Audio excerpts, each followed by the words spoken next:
Okay, we're live. How you doing, everybody? Welcome to another episode of the John Riley Project. This is election night coverage, and welcome to this podcast. This is episode number 298 of the John Riley Project. You know, I've been getting some text messages. People are saying, "Are you on? When is it starting? What's going on?" Let me see if I can get back to some of these folks here while we're just getting started. Everyone just getting organized. You know, the results aren't going to be posted until what, about a little after 8 o'clock. So we're going to take a close look at some of those numbers when they break. In the meantime, we're just going to talk about the elections. You know, the elections here in Poway, the elections in Rancho Bernardo. We'll get into some of the national issues. We're going to get into some of the San Diego County issues. We're going to get into some of the local issues here in our hometown of Poway and our next door neighbor, Rancho Bernardo, because that's what this is all about. You can turn on CNN and watch the national news coverage of election night. You can watch channel 8 or channel 10 and get San Diego County, but where are you going to get Poway specific election coverage? Then right here in the John Riley Project. We're also going to cover Rancho Bernardo, specifically from the perspective of the Poway Unified School District, because we got some candidates there. I've just been so blessed. We've had so many different candidates that have come on this podcast. So this tonight is going to be kind of like a community forum. So we're going to welcome all of your thoughts and comments. And maybe you just want to sound off. Maybe you really felt passionately about the person you voted for. Well, I'll give you an opportunity to kind of share your message. You just got to type it in the live stream on Facebook or on YouTube. I'll see them on my screen.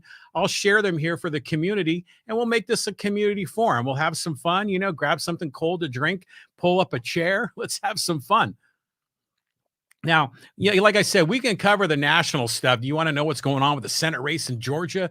Well, that's important, but really we can get that from a lot of other people. We're going to really focus in on the specifics. So some of the questions that I'll pose, that I'll throw out there are: who do you support in this race for Poway Mayor? Who do you support for Poway District 1? Who do you support for Poway District 3?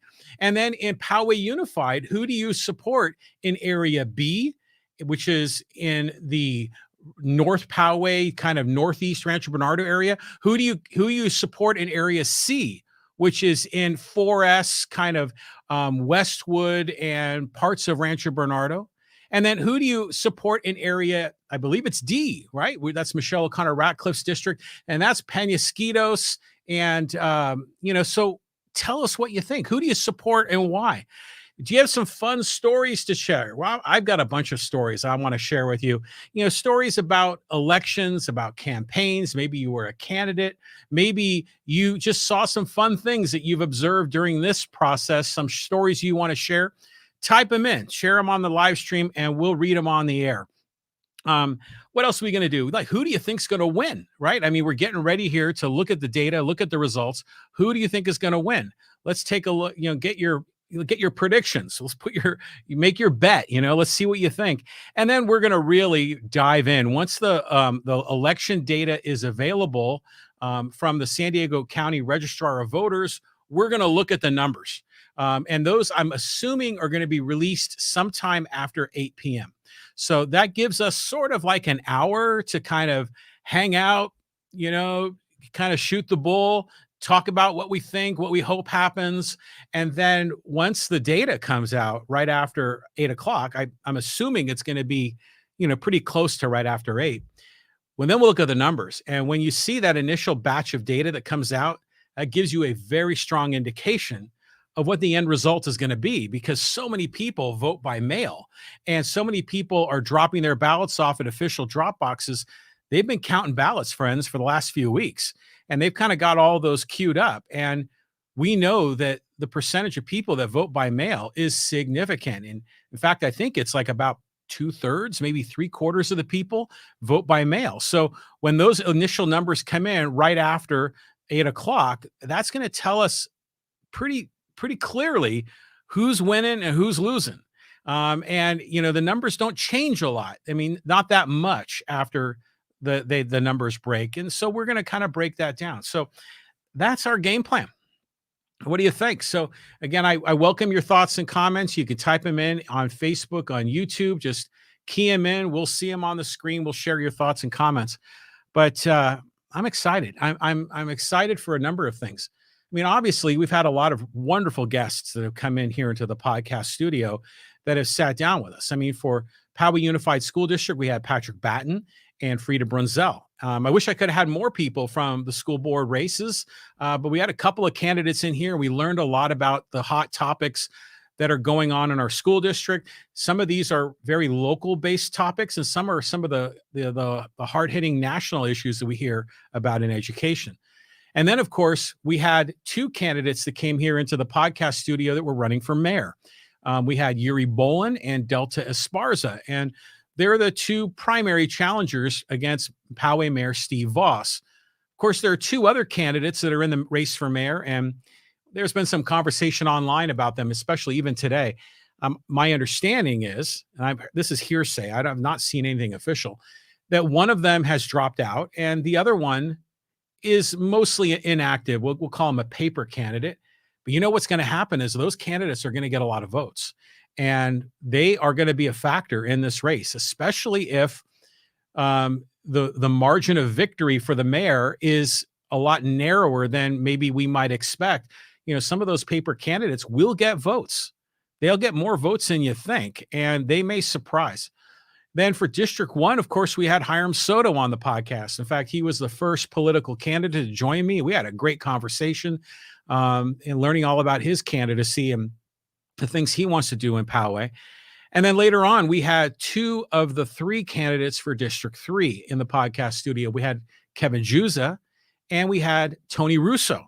So, you know, of course, you know, it's funny, like you who am I rooting for? Well, I'll tell you what, on one level, of course, I'm rooting for every candidate that came into this podcast studio, because those candidates, you know, whether I agree or disagree with their policies, I love the fact that they're involved. I love the fact that they are putting themselves out there.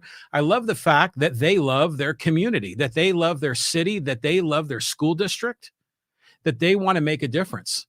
Every candidate that came here into this podcast studio had great things to offer. Every one of them I thought was a good person that had good morals and ethics. And, you know, they're all kind of coming at it from different angles. But for the most part, I thought they were all quality individuals with high levels of character. And so, of course, I'm rooting to see, you know, people like that in office. And, you know, what we can debate on their specific policies and what we think is best for the city of Poway and for our school district. But, you know, that's kind of the game plan for tonight. We're going to kind of talk about the candidates. We're going to talk about the races. We're going to have all sorts of conversation. And already we got people coming in on the live stream. So I just want to get everyone involved right away. And this is from our good friend, Pete Neild. You know, Pete, frequent guest here on the podcast. He says, nothing funny this time around with the amount of outside money trying to buy our city. Right. And that's of course been a huge topic. Amita Saravala came here into the podcast studio, the president of the Poway Democratic Club, and he broke it down. He broke down all of the money that's coming into Poway. And it's, you know, it's one thing if Poway City Council and Poway mayoral candidates are raising money from local Poway people. It's kind of what you expect. And we had a lot of that. But there was a ton of money coming in from outside of Poway. Either individual donors that were making up to a maximum of a $250 contribution. But in other cases, we had political action committees that were spending tens of thousands of dollars. And I think if you added up all of the money that was coming from outside of Poway, it was kind of rough numbers, well over $100,000 that's trying to influence the outcome of these races, influence who is elected to city council, because they have topics that are going to be reviewed. And so I just think this is just really an interesting race. And Pete, you're right. There's just a lot of money flowing in. And oh, here we go from our good friend Mike Devine under his pseudonym Steve Dallas. Do you think there will be any voter fraud in Poway or voter fraud as it's spelled on the screen? You know, I don't know. I kind of doubt it. I'll tell you what, I dropped my ballot off this morning in an official San Diego County Registrar of Voters drop box that's in the postal annex next to Target in Poway. The postal annex are my buddy Dennis. He runs that franchise location there.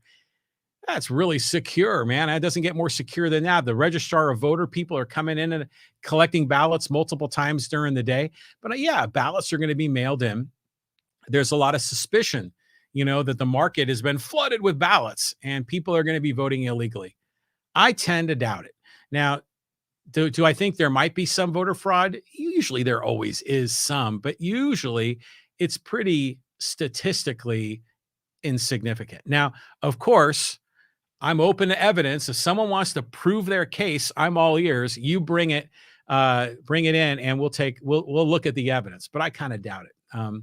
Here's a comment in from Tony Russo: a 2-hour wait at the community center.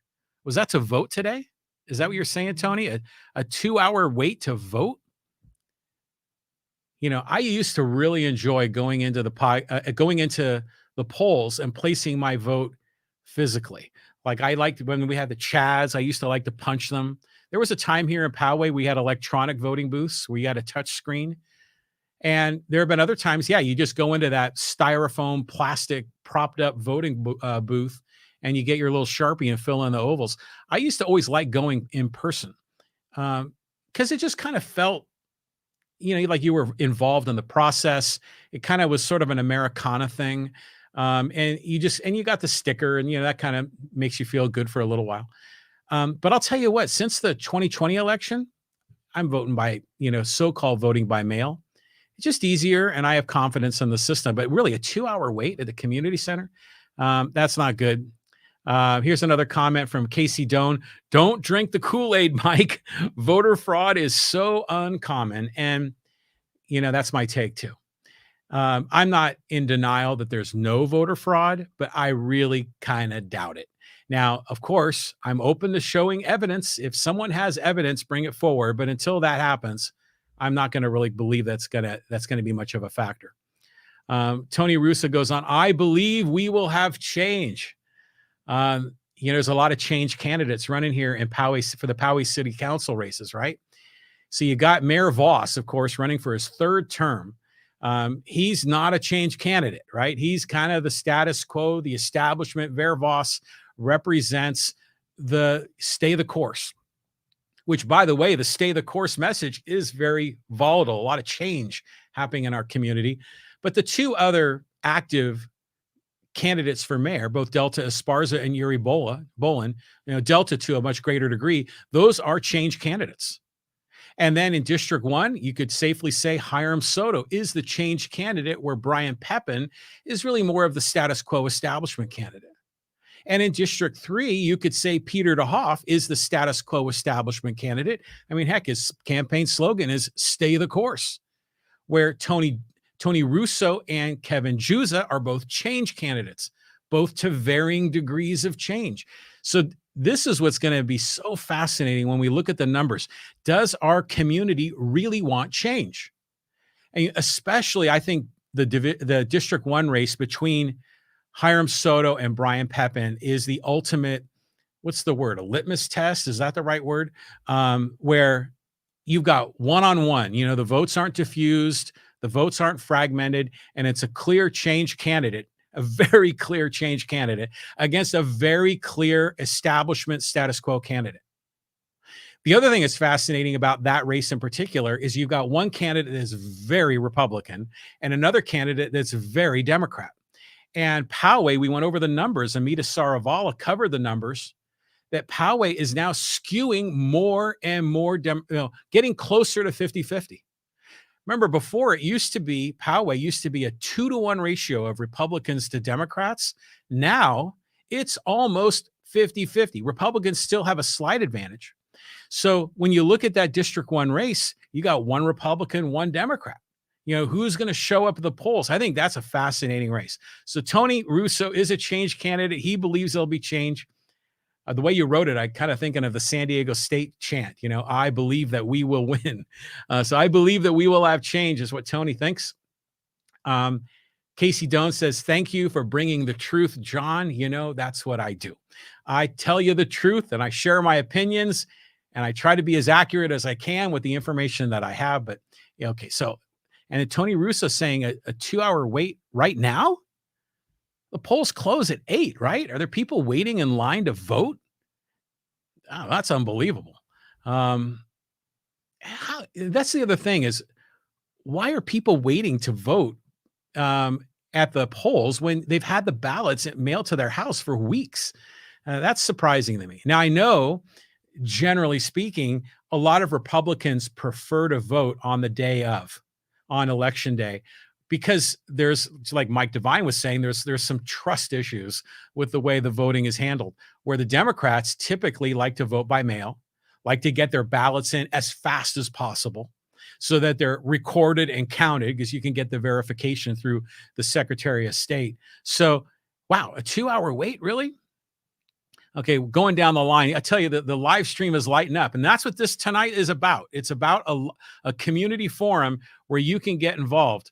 Tony Russo says, so Johnny, Hollyoak project should have just put an entranceway, and now this project would not have been delayed for possibly months, if not permanently. And yeah, that's breaking news today, right? Like the companies that are going out there starting the earth moving, I guess they found some archaeological remains of indigenous people there at the Hollyoak Twin Peaks development site there, right across the street from St. Gabriel's Catholic Church and that power plant near Twin Peaks Middle School. They found some archaeological remains, and now everything is sort of like, what's going to happen, right? There's been a lot of speculation about that in the last 24 hours. Is the project going to be delayed? Are portions of that lot not going to be allowed to be developed? And if so, does that change the number of homes that go in? And does it change the layout of that neighborhood? And to Tony's point, will that potentially change the inflow and outflow? Or as Pete Neal says, the ingress and egress getting in and out of that community? So we're going to find out. That's a fascinating topic too.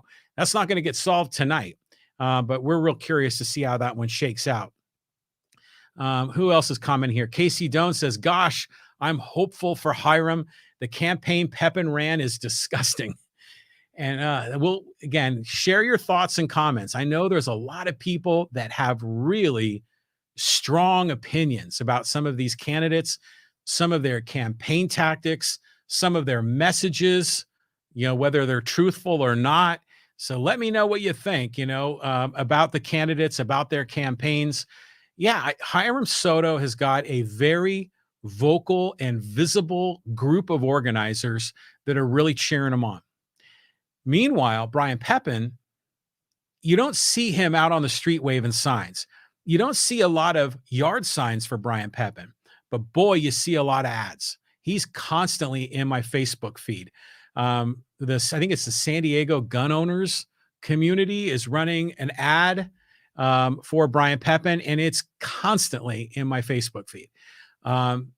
And Brian Pepin is a political animal. He's similar, I always think, to TJ Zane. They're both former presidents of the Lincoln Club, which is a downtown business lobbying group, but it's very much aligned with the San Diego County Republican Party. Brian Pepin has experience running or assisting on a lot of other politicians' campaigns. Brian Pepin knows how to do a campaign and do it well. Whether you like him or not, he is organizing his people, organizing his voters. And even though Hiram Soto's group is really visible and really vocal, Brian Pepin is amassing a large number of people that are going to vote for him. I've commented a lot about the old guard of Poway and these kind of more wealthy, more established interests in Poway that tend to vote for more Republican candidates, that tend to vote for candidates of similar points of view and like minds, that really don't want a lot of progressives coming into town. A lot of that group is going to be supporting Mayor Voss, Brian Pepin, and Peter DeHoff. You can count on all three of those to get a great deal of votes at this race, even though they seem to be sort of kind of invisible in this race. Casey Doan going on, kind of correcting a typo. Tony Russo saying yes, I guess, yeah, a 2-hour wait at the community center. Now, I was in Postal Annex today, visiting my buddy Dennis, who's a great guy, by the way. I mean, I know there's a couple of Postal Annex here in Poway, and I know there's some in Rancho Bernardo, but Dennis Butts at the Poway Postal Annex, right there by what's the name of that donut shop that just opened up? It's been like the raging sensation amongst the teenage crowd. Mochi Nut, I think, or Mochi Nut is right there next to him, and right by Target. Got to go in there and see Dennis. He's such a great guy, and he's a big sports fan, but he likes his LA teams. He likes the Lakers and the Dodgers and the Rams, but he's a lot of fun and does great service and great work. Well, anyways, he has that Registrar of Voters Dropbox in that Postal Annex, and I talked to him about it today. And he said that, yeah, they keep coming in multiple times a day collecting ballots, the Registrar of Voters people. But he said, interestingly, that they're not going to collect the actual Dropbox until like for another couple of weeks, like around the 16th or the 20th. It was some date like that he shared. And at first I thought he meant that that's when they were going to collect all the ballots that were inside the Dropbox. He goes, no. They're going to clean out all the ballots. It's just later on because they got to, those things are beasts. They're really big and heavy. So it's going to take them a while to get all those back to the Registrar of Voters. But he did say that he is staying open later than he normally does. I think he closes normally at 5:30 or 6, but he's going to stay open until 8. And he's been given very clear instructions by the Registrar of Voter. If someone shows up at Postal Annex at like 8:05 p.m., he's going to refuse their vote because the polls close at 8. So he's sort of indirectly kind of a voter official. He's got to kind of maintain the integrity of the election. Pretty good on him. So kind of him sort of doing his civic duty as a local business owner. But yeah, why would people wait 2 hours to vote? You usually hear about these stories like in states where there's a lot less access to voting. Who else? We have comments from Chris Olps. If you're in line, you get to vote, like rides at Disneyland. Okay. That sounds fair. But imagine like if you hopped in line at 7:59 p.m. and it's a 2-hour wait. Yeah, I guess they got to take you. It's just odd that some people would wait that long. Like, back in the day when you couldn't vote by mail, I understand, people work all day and then they come home after work. They got to make dinner for their kids and, they got to take care of some things for the house and they got to race to the polls. And I remember my mom used to do that when I was growing up in the San Francisco Bay Area. She worked all day, made dinner, and then she had like a 30-minute window to get to the polls and place her vote. It's not like that anymore. So it's interesting, but some people do that. More comments here on the live stream from Anna Quint. Didn't every precinct go blue in 2020? I think so, but I'm not sure. I think Amita Saravala said that in our podcast, that every precinct in Poway went blue. Isn't that just mind-blowing? Seriously, it's crazy. Because when you think of Poway, a lot of times you're thinking of that shotguns and pickup trucks demographic. A lot of times you're thinking of, in other cases, sort of like lifestyles of the rich and famous demographic. And there's some of that here in Poway. And usually a lot of that historically has skewed more Republican, has been more red. But the world is changing. We've talked about that in the Amita Saravala podcast, where in Poway, the Republicans had close to a 2-to-1 ratio. Like when I ran in 2014, the Republicans had 45% of the electorate, independents and third parties about 30%, and the Democrats about 25%. Well, now it's like almost 50-50 Republican Democrat. And I think if you add in the independents, it might be like 1/3, 1/3, 1/3. 1/3 red, 1/3 blue, and 1/3 independent. So the world's changing. And in 2020, I'm of the belief there were a lot of Republicans in Poway that didn't want to vote for Trump, and that's a thing. I mean, that's a real thing. And so I think while Poway may have gone 100% blue in all precincts in 2020, if that's true, it's possible in the 2024 election, some of that's going to come back. I think maybe some of those people, if Trump's not on the ballot, they might go back to voting for Republicans. We'll see. Or have they made the permanent change, the permanent shift? Because there's been a lot of other policy positions from Republicans like, for example, the overturning of Roe v. Wade that's got everyone, hair on fire for a lot of righteous reasons. So what's going to happen with Poway as we move forward? I don't know. What else we got here from Anna Quint? Yes, shameful campaigns all around Poway. Nelson has been the biggest disappointment with how he treats others. I think we're talking about Dave Nelson, right? So Dave Nelson is one of the candidates for Poway Unified School Board in District B, which is the district where I live.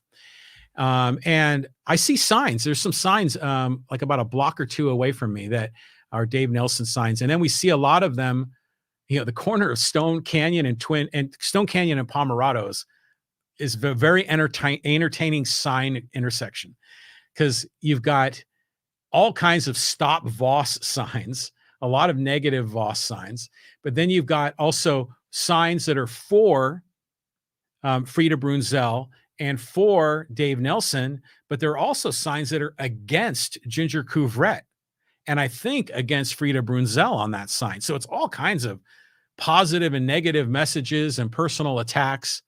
And I get Dave Nelson's emails. I don't know how I got on his list.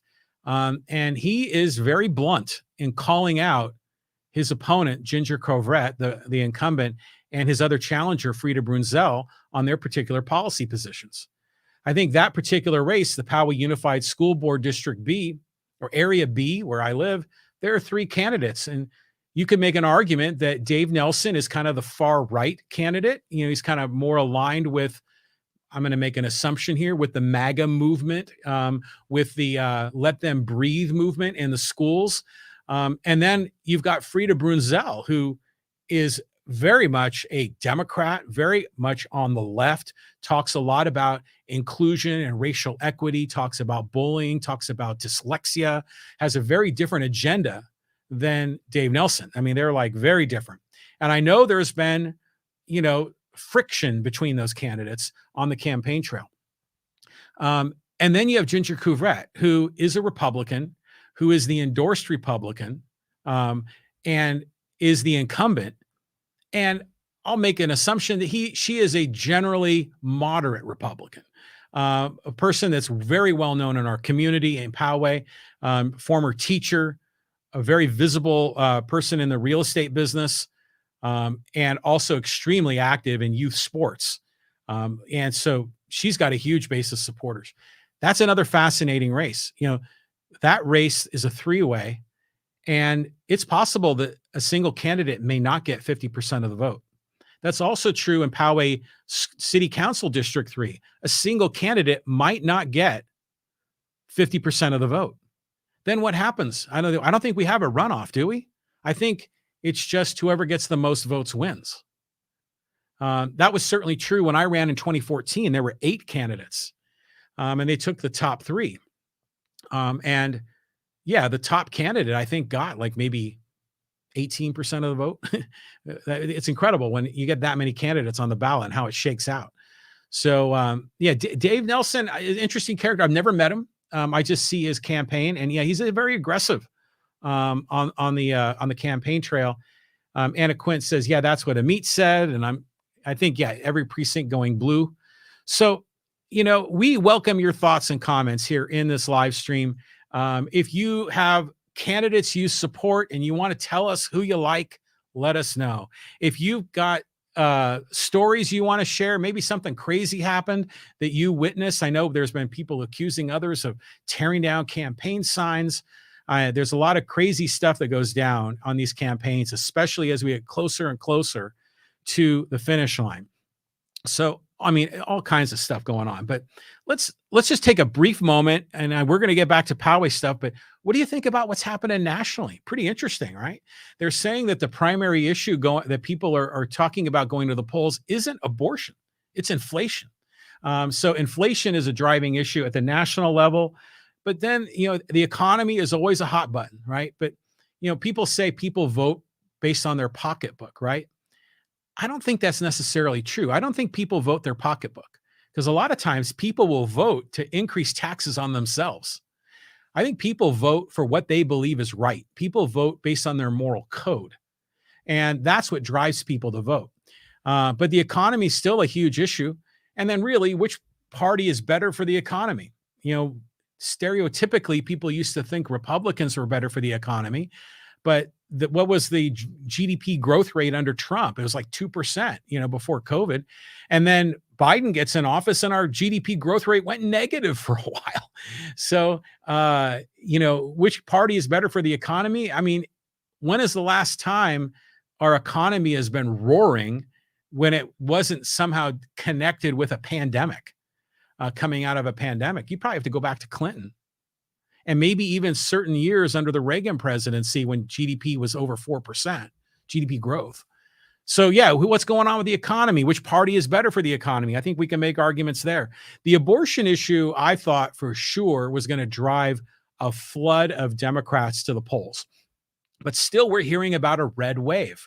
We're hearing about how Republicans are likely to maybe take back the House and possibly maybe even win the Senate. Wouldn't that be something? But I had thought that if they ever overturned Roe versus Wade, there would be like riots in the street. There would be, every Democrat would come out of the woodwork to vote to take out Republicans. But that doesn't look like what's happening. So fascinating stuff going down. Climate change is another big issue nationally, but it's also an issue here in our city of Poway. A lot of concerns about election integrity. Mike Devine has already brought that up here on the live stream. Immigration is a hot topic. Now, my opinion is we need to let more immigrants in. We have like a labor shortage. If we had more immigrants come into America, we'd see our inflation rate go down because companies would be more productive, and supply would start to match demand. But still, Biden is expanding Trump's border wall, which blows my mind. But immigration is a hot topic nationally. There's the war in Ukraine. And then what's interesting is normally healthcare is like one of the top issues in the campaign. We're not hearing much about that, except we're hearing now, like in the last minutes of this national race, the typical Chicken Little calls of Democrats saying that the Republicans are going to kill Social Security and Medicare. We hear that every election cycle. I'm of the belief that'll never happen. But it's odd that healthcare has generally been a relatively mild topic here in this election season. It's something. Okay, so we're going to get back to our live stream commenters, and if you like what you're watching here, give the episode a thumbs up. Give it a heart, a like, share it with a friend, let them know this is going down. MSNBC and Fox News and CNN, they're all covering the Warnock Herschel Walker race. They're covering Dr. Oz and John Fetterman. Okay, and you go on Channel 8, they're going to be talking about who's going to be the mayor of Chula Vista. Okay, but if you come here to the John Riley Project, we're going to talk about who's going to be the mayor of Poway, who's going to win City Council District 1, who's going to win Poway City Council District 3, and who are going to be the 3 winners in the 3 Poway Unified School Board races. That's what we're talking about here on this episode. So yeah, let's take a look. We got some more comments that are flowing in. The chat board is lighting up. And what do we got here from... Where is it? It's from Chris Olps, and he says, yes, John, most votes win. So you don't need a majority. You need just a plurality. Now, in my opinion, that's a bad idea. That's a bad policy because let's just say hypothetically, in District 3 in Poway, one candidate gets 40% and the 2 other candidates get 30% each. Well, then the winner only gets 40% of the vote, but the anti-winner vote got 60%. That's wrong. I mean, if we want to talk about preserving democracy and the integrity of elections, you need to get a majority. And we all know what a pain in the butt it is to go to runoffs. That's why they need to have stacked rank voting or ranked choice voting, also called instant runoff voting, where you could have, if you had 3 candidates, you could rank them 1, 2, and 3 in the order that you want. And then it goes through the algorithm. And, if your number 1 choice doesn't get the majority, then your number 2 choice gets put into the mix and so on. It's a really slick system. And that way we can ensure that the winner gets a majority and we don't have to worry about a runoff. It's a great system. It's also a system where you feel like as a voter, you don't have to hold your nose. I mean, how many times have you gone into the voting booth and the two candidates, the number one and number two candidate, you don't like either one of them? That was true in 2016. A lot of people didn't like Trump or Hillary. And they typically, when they went into the voting booth, they voted against the other person. The Republicans said, I'm voting for Trump because I don't want Hillary. And the Democrats said, I'm voting for Hillary because I don't like Trump. But they didn't really like Trump or Hillary. That's what our current voting system encourages. But if you had ranked choice voting, then you could vote for who you want as number one. You don't have to hold your nose and vote for a lesser of evils. To me, that's what we need to have. Okay, and here's good old Chuck Smith, aka Mike Devine.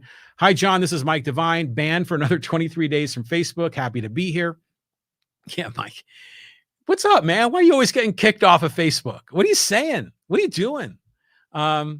Okay, so social media may be changing, man, with Elon Musk taking over Twitter, but Facebook is its own thing. But you seem to get banned a lot. So I know you like stirring the pot and generating some conversation. Mike goes on. All precincts 5 went to Biden in 2020. Oh, there were more than 5 precincts, weren't there, in Poway? Chris Olps probably knows the answer to that question. How many people were, how many precincts exist in Poway? I'm not sure. I think it's more than 5, isn't it? I've seen a map, and there's definitely more than 5 zones on that map. Okay. And then Chuck Smith says, no, Steve Dallas is here, not Mike Devine. What's going on with all these pseudonyms, man? Talking about, what are you talking about? I feel like I'm Allen Iverson. You talking about practice, or are we talking about the game? How many pseudonyms do you have, Mike? We're talking about election integrity and voter fraud, and you've got all these pseudonyms? What the hell's going on here? All right. Steve Dallas goes on to say, rumor has it that Juza was the candidate that got the Friday morning press conference canceled. It's unclear what the importance of as a presence was to the message of the event. Well, there's been a lot of talk about that. Now, I don't know all the specifics. I probably won't comment on any of the details because I'm only hearing it second or third hand. But what I do know is this, is they were going to have a press conference to get the neighbors on the Holyoke community. They're right next to that development on Twin Peaks. They were going to get them together with other community activists and other candidates. And then for some reason, the whole thing kind of blew up. But they said they still had an impromptu press conference, of which I attended. There were about 8 of us there. It's too bad that didn't go down that way. I don't know who said what or who didn't want to show up. I've heard rumor and innuendo, but I'm not going to go further than that. Chuck Smith says, I am being impersonated. No problem. Imitation is the sincerest form of flattery. I did not bring up fraud. Oh, God. You people, you're making my life more difficult than it needs to be. All right. So, what else? Just a few more comments. And they're going to open up the polls at 7. At 8 o'clock, the polls close. And then the San Diego Registrar of Voters is going to make their document available. And I want to try to bring it up on another window and then share the screen here in the podcast, but I forgot to queue it up.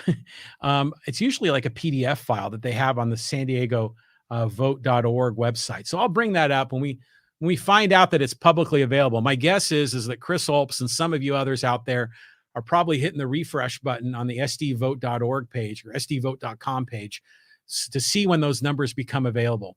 And when they do, we'll share them. I'll have to go digging for the document, but we'll do that together. What else is going on? Let's just go back to inflation. That's a big topic nationally. And who's got a solution for inflation? From what I've seen, neither party has a solution for inflation. The Democrats passed the Inflation Reduction Act, but that was just a repackaged version of Build Back Better. It wasn't really an Inflation Reduction Act. It was just sort of rebranded as that. Like the Patriot Act was not patriotic. It's that kind of a thing. What the Democrats seem to be pushing for reducing inflation is to forcibly drive prices down with price caps, which is usually a bad idea. And then the other thing is kind of depending on the Federal Reserve to keep ratcheting up interest rates, which that ends up destroying our economy. Meanwhile, the Republicans, I don't even know what in the hell they want to do to solve inflation. They just keep complaining about inflation, but as far as I can tell, not really offering a solution. But you know what caused all this inflation with both parties? It was during the whole pandemic under Trump. They printed $4 trillion of cash and flooded the market with it. And then Biden came in and did another 2 trillion. And they flooded the market with cash, which ratcheted up demand. And then they shut down businesses, broke supply chains with all of these stay-at-home orders and shutdowns and everything else. So you had huge demand and low supply, and that's why we have inflation. They have to unwind that, but they're not. So what's the solution to inflation? Has anyone got an answer to that? I'm not hearing it. What else are we talking about? Lots of on the local propositions, and we had a local proposition podcast that Pete Neild and I did together. We talked about the state propositions and the San Diego local measures. There's a lot of tax increases on the table. I'm very interested to see how those shake out. At the state level, there was a tax increase. I think it was Prop 30, right? There was a tax increase on the uber wealthy to fund, green initiatives to reduce pollution, manage wildfires, pay for electric vehicle charging stations. But you had to be making over $2 million a year to feel that pain of that tax increase, almost like taxation as a weapon in some cases. But at the local level, many cities have sales tax increases on their ballot. And I think we've seen that in like 3 or 4 different cities. I'm curious to see how that shakes out. What else? What time is it now? It's 7:53. So we're getting closer. A lot of going on at the national level. What else? I've got a bunch of different things here. A lot of other comments I've made. We talked a lot about the Amita Saravala podcast. To me, that was incredible. That was a fascinating conversation because Amit Saravala not only talked about the demographic voter registration change in Poway, but he even said there's only 3 cities, to his knowledge, 3 cities in San Diego County that have like a Republican city council, a Republican mayor. And it was Coronado, Poway, and Santee. And everyone else has gone blue. It's incredible. It wasn't that long ago when San Diego County was sort of like a Orange County. Remember, Orange County used to be like total Reagan country back in the 80s. Back then, San Diego was sort of like similar to that. But, as our population grows, as more people move in, as voter and public opinion and culture and immigration, a lot of things happen. That all shifts. And we're seeing that in Poway. And the other thing we talked a lot about in that Amita Saravala podcast was the incredible amount of money that is coming into these races in Poway. We talked about how as a candidate to get direct funding, you have a limit of $250. Can't get a contribution any more than that. But the political action committees can support you and they can spend whatever they want. Like I live in District 3, and yesterday I got a mailer from Peter DeHoff. And I should have brought it with me to share with you. And I looked at it closely, and it talks about public safety, and he was endorsed by the police or the sheriff's department or the sheriff's employee union. He was endorsed by the fire department or the fire employee union. And he was big on safety and trails. But then you look real closely, it says this was funded by Community Voices.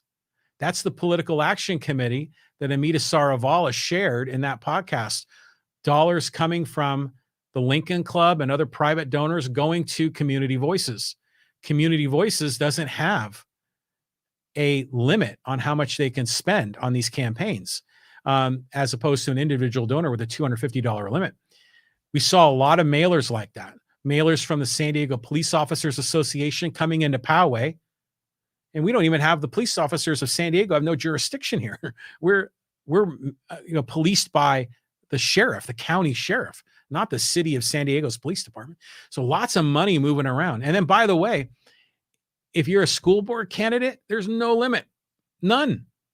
I mean, literally, someone could write a check to a school board candidate for $1 million, and it's totally legal. You might say that's a good thing. You might say that's a bad thing. You might say that's freedom. You might say it's corrupt. But it's interesting in the world of campaign finance and how people are really hot and bothered by it. You can get unlimited funding if you're a school board candidate. I was blown away by that. So it's something. The other topic that I'm really interested in discovering as we get into this is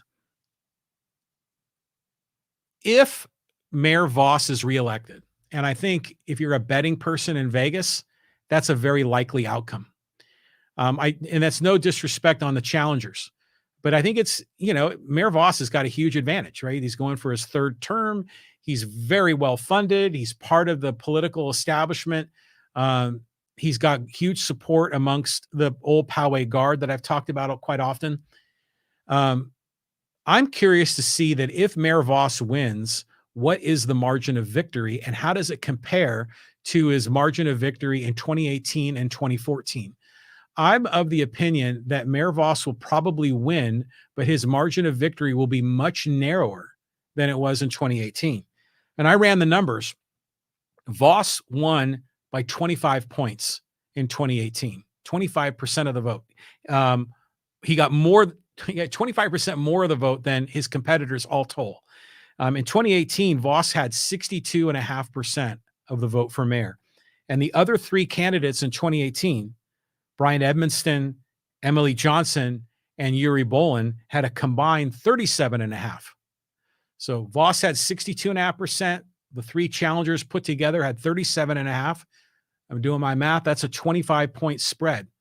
If Mayor Voss wins again in 2022, I predict that margin of victory will be narrower because of all the change in Poway. I'm curious to see what happens there. Okay, let's go back to our live stream and get some more thoughts and comments from the crew from the gallery. Love hearing from everybody. Let's see what we've got. And this is from Chuck Smith. I like majority and runoffs, but I oppose ranked choice. Why? Ranked choice is like stack ranking your candidates. It's a good thing. It's a great system. It's very innovative. It's math and it's efficient, and it encourages you to vote for, like, how many people go to the polls and they say, I can't vote for that candidate. That candidate has no chance to win, right? We've heard that a million times, right? If you have ranked choice, you can still vote for that candidate and you can vote for them number one. The classic example is the 2000 presidential race between George W. Bush and Al Gore. And remember, Ralph Nader was in the mix. Some people said Ralph Nader swung the election. There were a lot of Democrats that really didn't like Gore and certainly didn't like Bush. They wanted Nader and they voted for Nader. But there were a lot of other Democrats that really liked Ralph Nader, but they said, I don't want to, quote, waste my vote on a Green Party candidate who has no chance to win. So I'm going to vote for Gore. But if you had stack rank voting, you could have voted Nader 1, Gore 2, and Bush dead last. The same thing would have been true from a Republican perspective, depending on the election.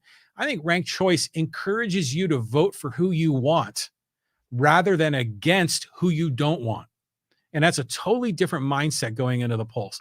I'm a gigantic believer of that. And I'm also a big critic of both the Republicans and the Democrats. I want to see third parties do better.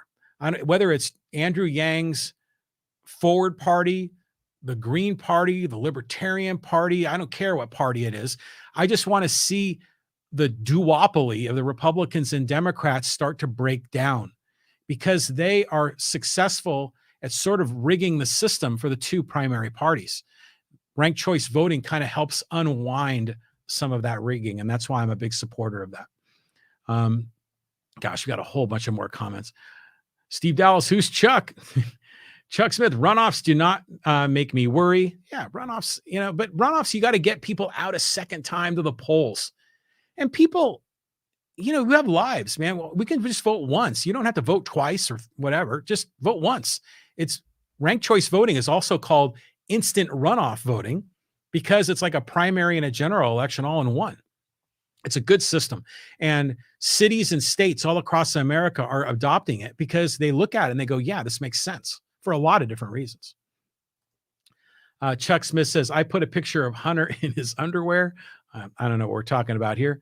I thought there were 4. What are we talking about? Precincts? Are we talking about candidates for mayor? I'm not sure.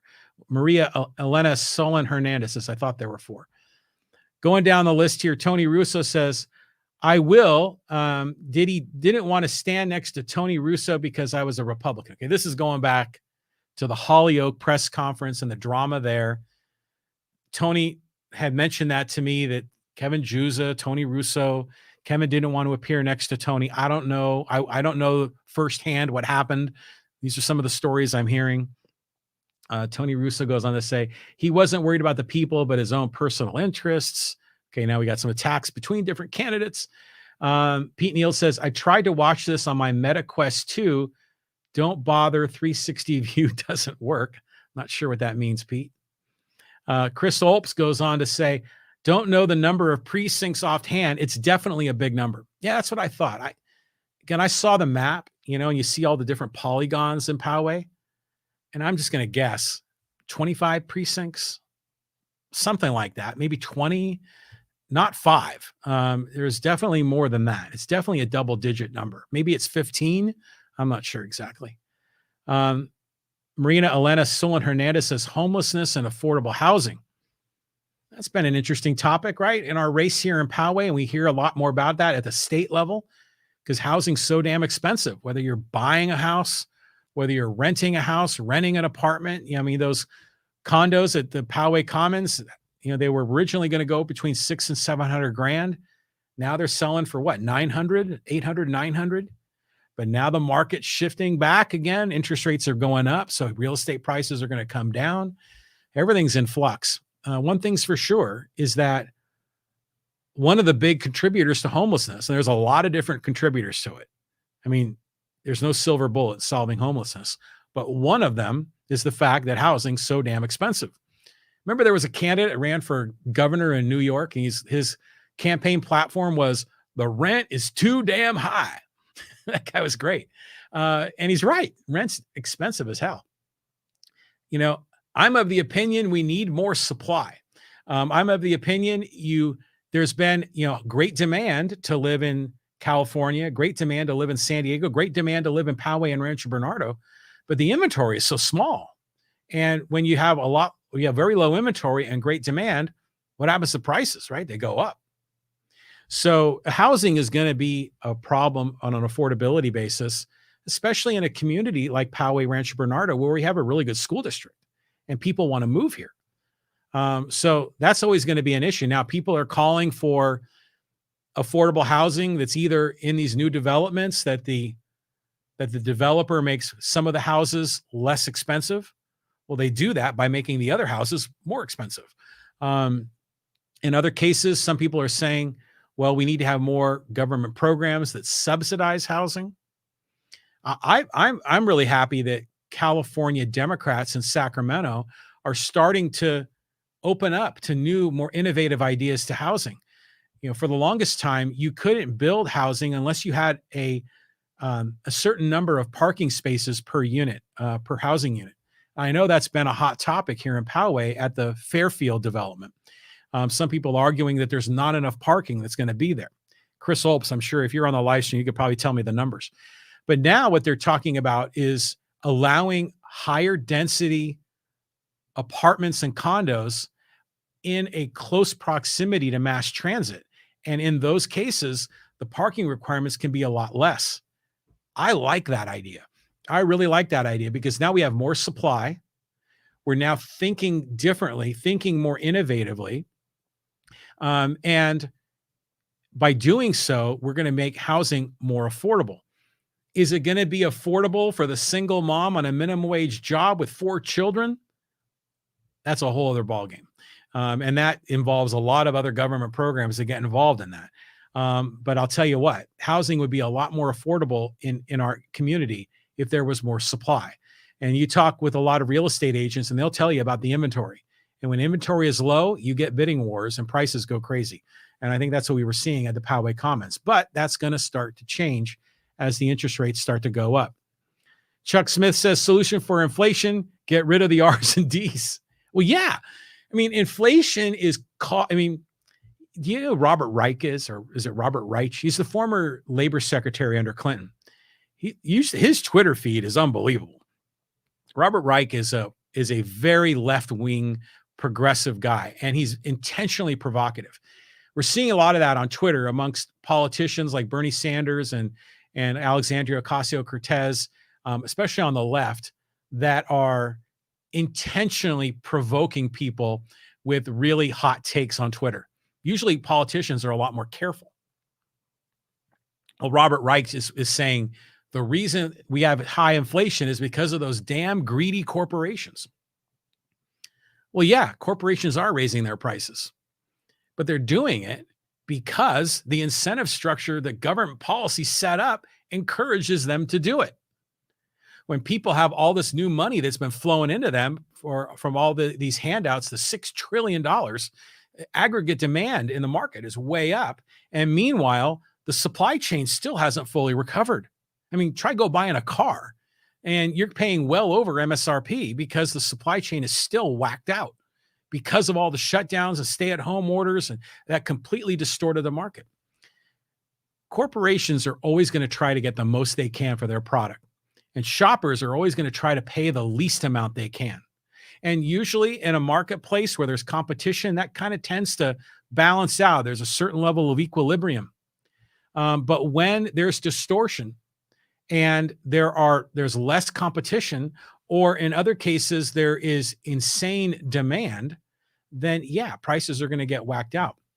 I often say, I'll respond to Robert Reich on Twitter sometime, and I'll tell him, when you sell your house, you're going to try to get the most you can for that house because you're going to try to get what the market can bear. And I don't blame you one iota for that. That's what you should do. And that's exactly what these corporations are doing. But ultimately, inflation, in my opinion, is caused by government. It's a monetary policy primarily, but a lot of these other regulations and distortions have created a supply chain problem, and there's a lot of reasons for inflation, but almost every one of them, the source of the river is the government. And Republicans and Democrats are the ones that run it. That's part of the reason why I want to see new perspectives, new points of view, rather than the same old blue and red teams. Chuck Smith says, my interest national level.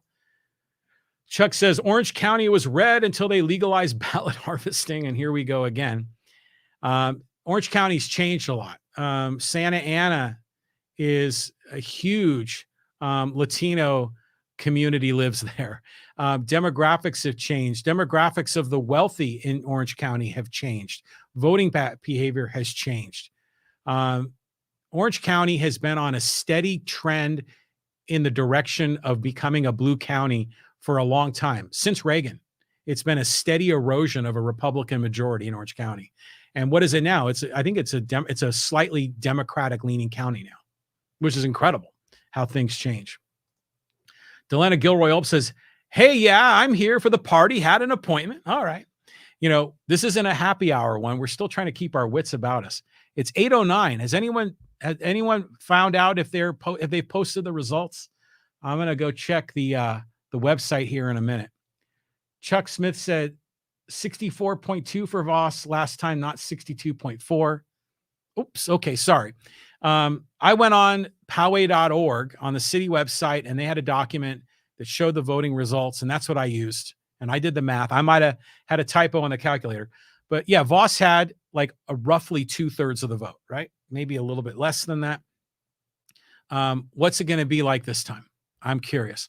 I'm of the opinion that Steve Voss has never been more vulnerable. We've talked about the demographic voter registration shift. There's a lot of angry people in Poway because of all the development, because of all the change. And it doesn't matter if they're Democrats or Republicans or independents. There's a lot of people that are upset. So I still think Steve Voss is going to win. I just think his margin of victory is going to be a lot narrower. And I'm curious to see what the numbers look like. Delena Ulp says, I'm here, switch to YouTube. Yeah, we're live streaming on both YouTube and on Twitter. YouTube and Facebook. My bad. I got to start opening this up to other platforms. I could go to Twitter. That would be an easy one for me to do. But I can only get the live stream commentary on the chat from Facebook and YouTube. So that's my main focus are those two. But I'm really thankful to everyone that's already here. And we've had a nice group here on the live stream. And I try to get everyone involved here. JP says, John, I absolutely agree with you on wanting third and fourth political parties to be able to play a larger role in U.S. politics. Yeah. I mean, some of the third parties now you might say are wacky. They got crazy ideas. But you know what? A lot of the ideas that they present have become mainstream. Like back in the 1970s, the Libertarian Party was a huge advocate for gay rights, for gay marriage, for really ultimately for equal rights. And now look where we are now. There's for the most part equal rights for gays, lesbians. I mean, the whole group, LGBTQ plus, et cetera, et cetera. We're seeing a lot of other changes that are reflected. I mean, from the Republican side, I mean, it seemed like school choice was something that only radical groups wanted, only religious groups wanted. I think like the so-called Peace and Freedom Party, I think is a very religious-oriented party. We're pushing policies like that. That has become more mainstream in the Republican Party. So those third and fourth parties have had influence that has been successful, but it just moves too damn slow. And a lot of it is because the Republicans and Democrats rig the system for them. In some states, they purposely make it really hard, if not impossible, for third parties and independent candidates to get on the ballot. In many cases, it's way, way, way easier for Republicans and Democrats to get on a ballot than a third party or an independent candidate. We hear all this stuff from Trump that the elections are rigged. Now, a lot of his claims of rigged elections, I don't necessarily agree with, but on another level, the elections are rigged because of candidate suppression. I mean, and think about this. Roughly speaking, in the United States of America, there are more people that identify as independent than identify as Republican or Democrat.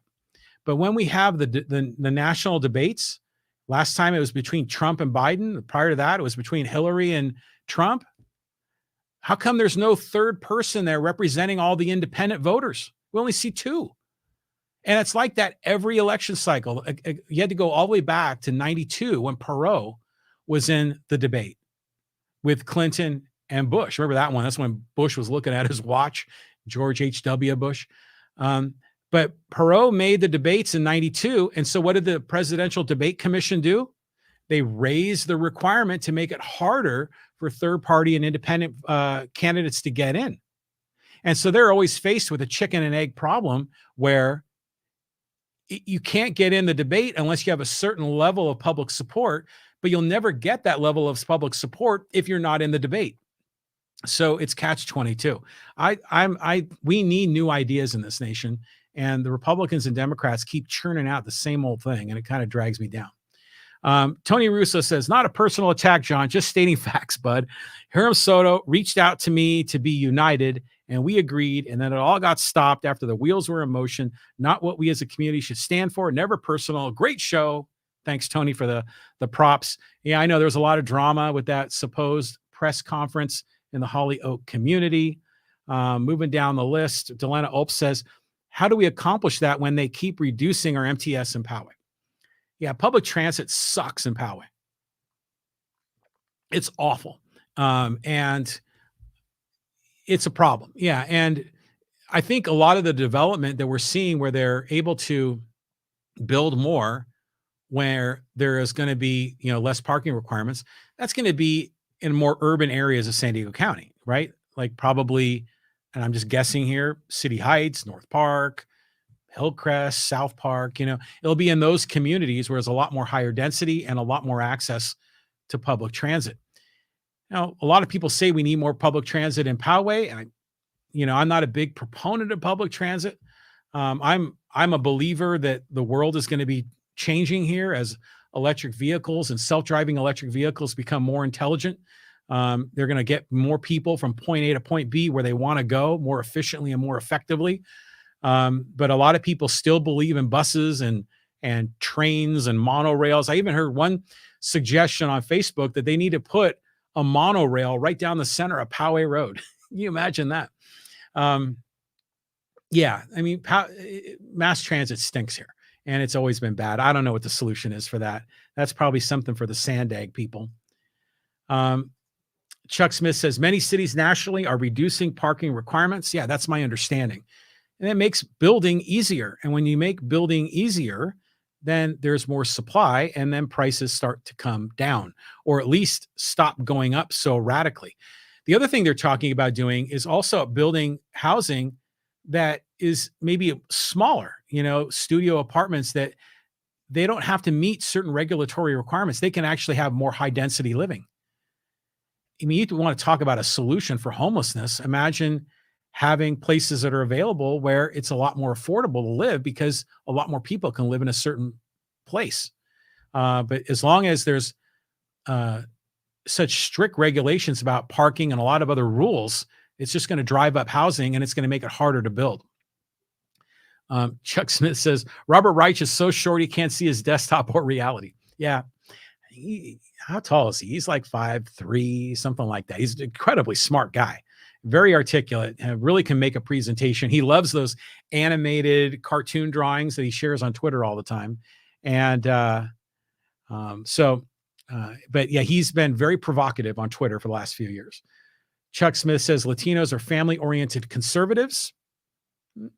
Yeah, I think that's true in some cases, not in all. I think one thing we can say is that that depending on whatever demographic group identity, different ethnic groups, mixed bags, right? I mean, different perspectives, different points of view. And I think we're going to find some Latinos are family-oriented conservatives, in some cases very religious, but there are a lot of other Latinos that are very progressive, and I think it varies. And Kevin Kennedy says, looks like Voss, Pepin, DeHoff so far. Are we saying that the numbers are out? Are they out? Okay, then I am going to give me a moment here, and I'm going to go to the San Diego Vote website, and let me see if I can find the document. And if I can, okay, election results. Here they are. And I'm going to try to, let me see if I can make this work. If I can share my screen. And I think I can here. Yeah. Share my screen. And here we go. And we're going to go to that one. And share. Can you see the screen? I hope you can. I only have one monitor, so I'm going between two different tabs. So let's see what we got here. I'll turn this off so we can see this a little bit bigger. So it looks like, Newsom, 56%. He's rolling. He'll win easily. And we go, this is going to be a long document, right? So I think I've got to do a search, and I've got to look for Poway. And here we go. Ginger Couvrette, 49% so far. Frida Brunzel, who was my most recent guest, at 32%. Dave Nelson at 18%. So this is kind of going as I expected it would, because Ginger has such strong, a strong brand presence in our local community. And the second one, Patrick Batten, another candidate here that joined me on the podcast, but Heather Plotsky is like only 2% apart. That's a close race. So Patrick Batten is the Republican candidate, trying to take over the seat that's currently occupied by TJ Zane. Heather Plotsky, the Democratic endorsed candidate. Jason Bennett, I'm not sure who he is, but he doesn't seem to be a factor in this race. And then, of course, Michelle O'Connor Ratcliffe is just landsliding it, getting about a 2-to-1 ratio on the vote. That's fully what I expected we would see from Michelle. So let's go down the list here a bit. And where are we in these races? And boom, city mayor. And are you guys seeing the screen as I'm going through this? Hopefully you can. Steve Voss at 56%. Aha. Okay, last time he had 62, 64. That's a point of debate. Delta Esparza at 31%. So Voss is almost at a 2-to-1 ratio. Yuri Bolin is at 7%. And then these are the two other candidates, Emeka Ibekwe and Bhavana Kansal. Now, I'm of the opinion that these two candidates, even though they're not running active campaigns, could be factors in determining the outcome of this race, because together they are about what? Am I doing my math right? About 4.4% of the vote. So if Delta can narrow that gap with Steve Voss over the course of election night as the tally comes in, those two candidates might throw the election in one direction or other. Now here's Brian Pepin and Hiram Soto. That's right now 55% to 44%. So Pepin is leading. And this is kind of going as I thought. Remember, I told you if I'm a betting person in Vegas, I had Voss, Pepin, and DeHoff winning because of, doesn't matter who I'm rooting for. That's who I think is going to win. And that's what it looks like it's shaking out in my own District 3. DeHoff with 44%, Juza with 37%, and Tony Russo at 18%. But it's still early. So this is great, right? I mean, this is really cool. So we're going to learn a lot more about these races, and I encourage your thoughts and comments as we go down the list. Let's go back to the comments here. And this was what Kevin Kennedy said. Yeah, it looks like Voss, Pepin, and DeHoff so far. That's what we're seeing, kind of as I expected it to go. Now, how is this going to shake out? Now, my understanding is that the votes that are being counted now are primarily the votes that have come in by people voting by mail. Let me stop sharing this other screen. So these are people that are voting by mail over the last couple of weeks. So they've been adding them up and tallying those numbers. But there's still going to be more votes coming in. Like, if they're waiting in line for 2 hours at the Poway Community Center, well, yeah, that's going to take some time for them to go through that. We're not going to get final numbers maybe for another day or two until the dust fully settles. So it's going to be something. So let's see here. People are texting me as we're doing the live stream. I want to make sure that I don't miss any messages here. So what do we got? Okay. Got a text from Hacksaw. I do a live stream podcast with Lee Hacksaw Hamilton, and we talk about sports. And so he was just sharing with me, send me the link to today's podcast. So I got to get that to him today. Okay. What else we've got? Christopher Olp said, precinct map seems like closer to 50 plus precincts. You can see it here, minor filtering, and he shared the link. So yeah, check it out. Yeah, that's what I kind of thought. There are a lot more precincts. Now, what's interesting is that the precinct maps changed in Poway. So I live, I told people generally where I live. I live off of Stone Canyon Road in Poway, kind of in the Green Valley area, kind of on the edge of Green Valley. And I used to, when I walked into the polls, I used to always go to that retirement community that's just north of the hospital. What was the name of it? Green something. I can't remember the name of it, but it's back there, where there's senior, like assisted living kind of facilities there. And of course, they're kind of surrounded by all the medical offices. And I remember I used to walk in there, go through the cafeteria, and they'd have a room, and I used to punch my ballot. But then something happened, and then I had to, when I went to walk into the polls, I would have to go all the way to St. Gabriel's Church on Twin Peaks. Now, it's not that far of a drive, but usually the precincts are supposed to sort of be like in walking distance, right? That's sort of the whole concept, to make it easy for people to vote, that they could just walk there. Because I remember back in the day, people would vote in their garages, right? People would set up polls in people's 2 or 3 car garages. But then, yeah, it changed. And then suddenly we were going down to St. Gabriel's and filing our ballot there. But what was interesting is that every election season I went, it was easier and easier to vote there because so few people showed up at the polls. Most everyone was voting by mail. And still, now say what you will about voter ID. I'm not a fan of voter ID. I think voting's a right and you should just vote. But I still am amazed they never checked my ID. They say, what's your name? I say, John Riley. They go down the list. They see, oh, there you are. Is that your address? Yes. Check. Here's your ballot. And I would go vote. So I'm not a supporter of voter ID, but I'm still amazed that it doesn't exist, because you would think that would be something that they would do. But they don't do it. That's a whole other conversation. Pete Neal says Voss is at 56, Delta at 31. So that's the initial data. I'd imagine we're going to see updates later on today or tonight. I would imagine they're going to have periodic updates every hour or two. Here's a story. when I ran in 2014, and it was election night, and God, what was the I can't remember the gentleman's name. It was one of my few donors I had for my campaign, and he hosted an election party at his house, and he lived in the Heritage, a beautiful home, and he was supporting myself and Charles Sellers and Michelle O'Connor Ratcliffe. Because he was really angry about the $1 billion bond. And so after that 2014 election, he hosted an election party. He says, yeah, bring your family. I'll bring food. We'll have some fun. And so the first is just like this. The first vote came out on screen about 15, 20 minutes after the polls closed. And I was in fourth place. And I'm like, And they took the top three. And I was like, oh, I wish I were in the top three now.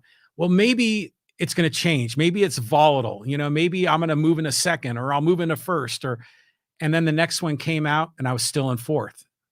And in fact, the gap between third and fourth grew a little bit.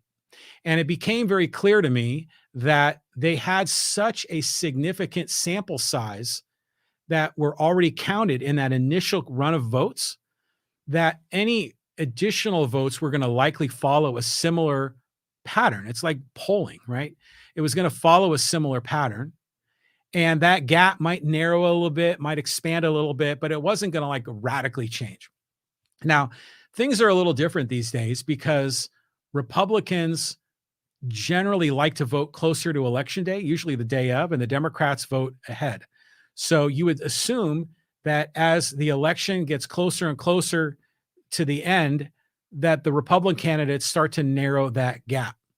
And again, that's why everyone's focused on what they're doing when they're counting the votes and all the hysteria about the possibility of fraud. But generally, I think when you see numbers like that and you see Voss at 56 and Delta at 31, Voss is going to win. I mean, Delta, wonderful lady. I enjoyed my conversation with. This is not disparaging comment about Delta or Yuri at all. But when you have a 20 to 25% or 20 to 25 point gap right out of the initial gate, it's going to stay there. And in fact, if more Republicans show up, the day of, you can make an argument that Voss's that gap might even widen further. So we'll see how it all shakes out. Matt Brannigan says, oh, you're live. Love it. Yes, we are live and interactive. CNN has got their coverage of the Warnock Herschel Walker race. We're not doing that. We're not live at Golden Hall with, Kimberly Ann Hunt and the Channel 10 crew covering the mayor of Chula Vista. We're here on the John Riley Project doing the live stream. And all we're talking about is the Poway mayoral race, the 2 Poway City Council races, and the 3 Poway Unified School Board races. That's all we're focused on. And we maybe a few national comments may drift in here from time to time. Pete Neal says Pepin at 55, Soto at 44. Okay, so yeah, that's an 11-point gap. Again, Hiram Soto, great man, like Hiram, loved having him here in the podcast studio. Hiram, that's a big gap. That's going to be tough to overcome. And this is what I was saying before, this Poway old guard, it's like a silent majority. They don't make a lot of noise. They're not on social media a whole lot. They're not on street corners waving signs very much.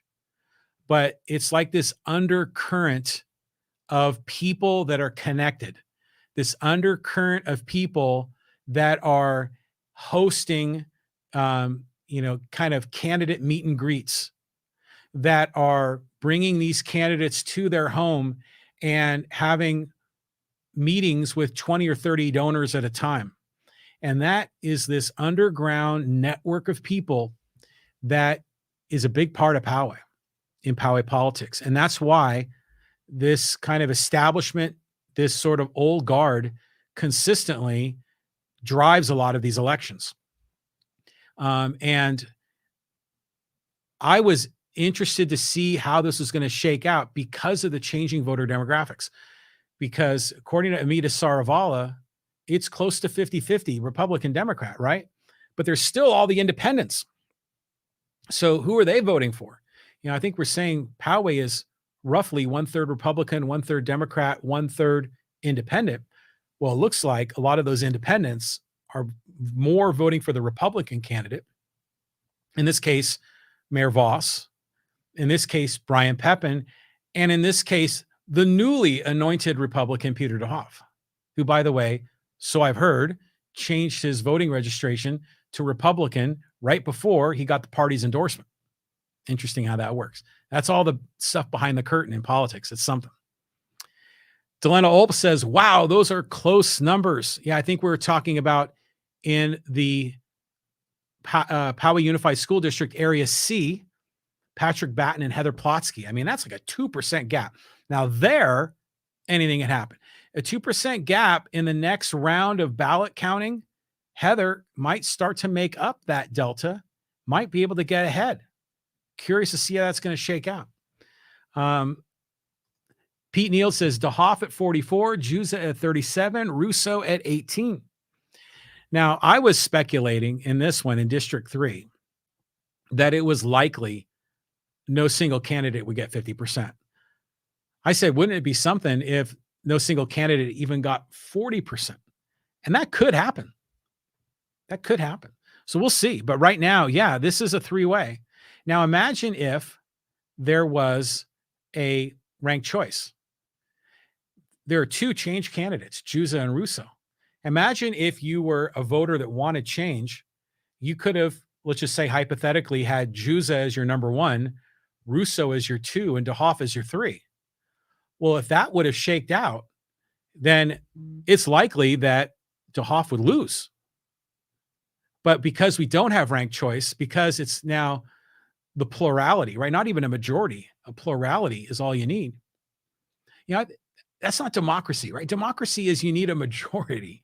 That's what a whole democratic vote is supposed to be about. So it's crazy. So, we got people on the live stream. Oh, my son is watching my live stream as we're going. This is great. Okay, so let's go. And he's watching the live stream from Oklahoma. All right, here we go. Delena Ulp says, I think the Dems are divided and the Republicans are divided too, but stick together better. I think it won't be long before we see a real shift or split in both parties. It's going to take a long time. There's so much money, so much corporate interests that are backing the Republicans and Democrats. The likelihood of a third party being a serious, viable candidate or viable challenger to the status quo, pretty slim. But hey, you know, things could change. I know what Andrew Yang is trying to do with the Ford Party is pretty interesting. He's still early in on that, but he's trying to get more of the moderate Democrats and the moderate Republicans to join forces. We'll see. There's a lot of problems with our current Republican Democrat system that I don't really care for. Pete Neal says, oh, and Yuri is at 7. So Yuri still in there. You know, Yuri was out there. Yuri Bolin, the candidate for mayor, great guy. Hustling. I mean, he was out there knocking on doors, and he's kind of a one-man operation. You know, you think about these candidates, we think about little old Poway. It's, it's just our neighbor, Steve Voss, and our other neighbor, Yuri Bolin, and our other neighbor, Delta Esparza, all running for mayor. But behind the curtain, those political parties play a huge role in pushing their endorsed candidates along. Those political parties are doing not only organizing with political action committees, but they're also doing mailers from those political parties.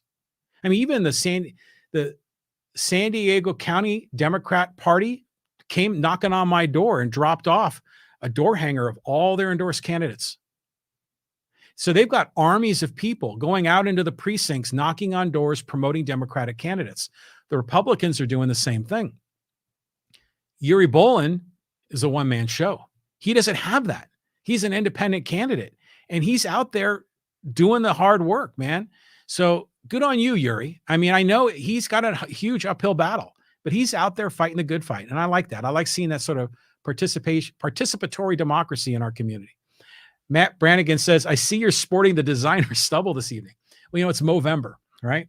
So every November I try this. I think, let's see how long I can go with not shaving or sort of not shaving. And I get to a point where I just go crazy and I have to shave it off. So we'll see how deep into November I get. It's November 8th in Movember. So we'll see what happens. Steve Dallas says, did the San Diego police ever catch the sign thief who stole all of Delta and Hiram's signs? Do we know if the investigation is ongoing? I don't know. You know, this kind of shenanigans happened when I was a candidate in 2014. There are people that are stealing signs. Now, some people think it's a conspiracy that their competition is taking them. In some cases, that's sort of been true, right? I mean, Barry Leonard, or one of our city councilmen, his daughter was caught stealing signs of Barry Leonard's competitors right out in front of the Jersey Mike's at the intersection of Twin Peaks and Pomerado. That's documented. But in other cases, I think some of the signs are just, you got teenager hoodlums that are just destroying signs. I mean, in fact, it was the 2014 or 2018 election cycle. Some teenagers, tore up or stole some Steve Voss signs, and Voss was able to figure out who it was. And the name of those kids became public. I think I remember their name, but I'm not going to say it. And so, so you have some hoodlums that are just, being teenagers and being goofballs. But then there's other people that just don't like signs, like, get these goddamn signs out of here. And they're pulling them out. But even I remember my election cycle in 2014, I would put up signs, and it was interesting because that's when Voss was running for mayor in 2014. And we communicated a lot then. We don't communicate much at all anymore. But back then we did, because we were both candidates. And I would notice sometimes that my signs would be gone and his signs would be gone, but other signs would remain in certain locations. And I remember texting him sometimes going, hey, man, what's going on? And he's like, yeah, we're seeing this in other parts. And so there's all this BS with signs that goes on all the time. It's crazy. So we saw the picture of some person that was knocking over a Hiram Soto sign. There's a lot of conspiracy theories of who that person is. I'm not going to speculate, but who knows? But it's stupid shenanigans that goes on with this all the time. Steve Dallas said, did the San Diego police ever catch the thief who stole all of Delta and Hiram's signs? Do we know if the investigation is ongoing? I don't know. Chuck Smith says, high-rise modular apartments going up in San Diego. That's good. That's a good thing. I'm hopeful for that. That's why I voted. Well, I couldn't vote in the San Diego propositions, but I think it was Prop C was the one where they were going to raise the height limit around the San Diego sports arena, because right now it's only a 30-foot limit.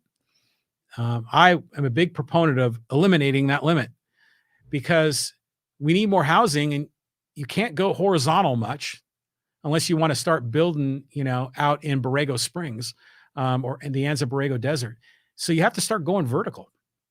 And in communities like the Midway District, which is, near downtown San Diego, they need to start going vertical there. And I'm a big supporter of that. And so, there's more modular apartments going up in San Diego. Yeah, that's a good thing. That's going to make housing less expensive. Delena Olp says, so did Chuck vote for Hiram? He's Latino. Yeah. I mean, again, stereotypes based on ethnicity is dangerous territory, because you'll usually find out you're wrong. Screen, yes. I guess everyone was able to see my screen when I was sharing it. It's blurry, but I'll take your word for it. Okay. And if you can go check it, go to sdvote.com, or is it .org? SD. Oh, actually, you can also go to livevoterturnout.com. But yeah, it's sdvote.com. At the sdvote.com website, they're right on their front page. It says election results. And you can click on that. And let me click on it here one more time. It says, it's at 25.3% voter turnout. So yeah, there's a lot more votes that need to be counted, but most likely it's going to break similar to the ratios that we've already seen. It's unlikely someone is going to radically get 2,000 or 3,000 votes overnight. Of course, if they did, Mike Devine will be convinced it's fraud. But it's unlikely to happen. It's like a sample size of a poll, like where they can do an election poll and they'll talk to 1,000 people and they project that across the country, and it's usually pretty close. And it's the same kind of thing here. So Chris Olp says, Voss 62.5% ROV last election. The 62.52% last election because facts matter. Yeah, that's what I had. I rounded it. I said 62.5%. Delena Olps, I think the Olps family are on competing computers here, participating in the John Riley Project live stream. Thank you for doing that. She says those SDDSA hit pieces and support really does help. I mean, Peter really didn't campaign at all. So what is that? San Diego Deputy Sheriff's Association. I think that's what we're talking about. Yeah, I mean, they send those things out, and most people don't really read the fine print. They think it's from Peter DeHoff. You look closely, you find out it's funded by other organizations, and those organizations are backing their candidate. Now, why would the fire department or the fire employee association, the firefighter employee association, or the deputy sheriff association, why would they back certain candidates? Now, they say it's all about keeping city streets safe. Well, that's true, but really, the reason they back them is because that candidate is most likely going to vote to approve a raise for those employees when it comes time to renegotiate that contract. Same thing is true in the school district voting. You have candidates that are endorsed by the teachers union and the Poway School Employees Association. Well, they back those candidates, and they're not doing it just for, shits and giggles. They're doing it because they expect a return on their investment. They expect to be rewarded when it comes time to renegotiate their contract. So that's what's going on. I mean, let's not pull any punches here. And yeah, Peter DeHoff didn't really campaign much. I mean, I saw that he was at the community forum that the Poway Chamber and the Green Valley Civic Association did. I've gotten some of his mailers, but a lot of them weren't from him. The one I remember seeing yesterday was from Community Voices. And I invited Peter DeHoff to come on this podcast, and he declined. Now, his two competitors came on. But see, I think what my hunch is, and I've never met Peter directly. I think we might have had one or two exchanges in social media.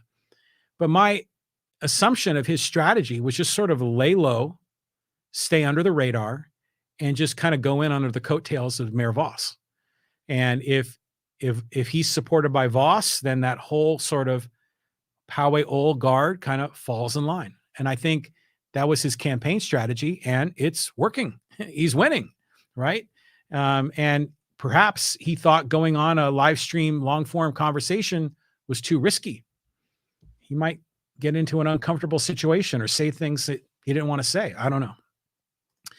Chuck Smith says, my friends are asking, where am I getting live local election results? Search John Riley Project. Yeah. Go to the John Riley Project YouTube page and the John Riley Project Facebook page. And that's where we're doing this live stream. And we're covering our local election. This is kind of fun, isn't it? Now, next time I should have like 3 or 4 people here around the table and make it, so one of you can be, just like the people on all the different cable news networks where you've got like 2 Republicans and 2 Democrats. I mean, we could do something kind of fun like that. The other thing we can do in this podcast, and I encourage you if you're interested, I have in the past hosted what I call happy hour podcasts, where it's like a glorified Zoom call where we each have our own window, and then I'll be the moderator and we'll take questions and comments, and we'll have panelists and take turns answering questions. If you want to do that on one of my future podcasts, send me an email to john@johnrileyproject.com. Nancy Brunjet says, can you give some PUSD updates? I did give some earlier. Have the numbers changed?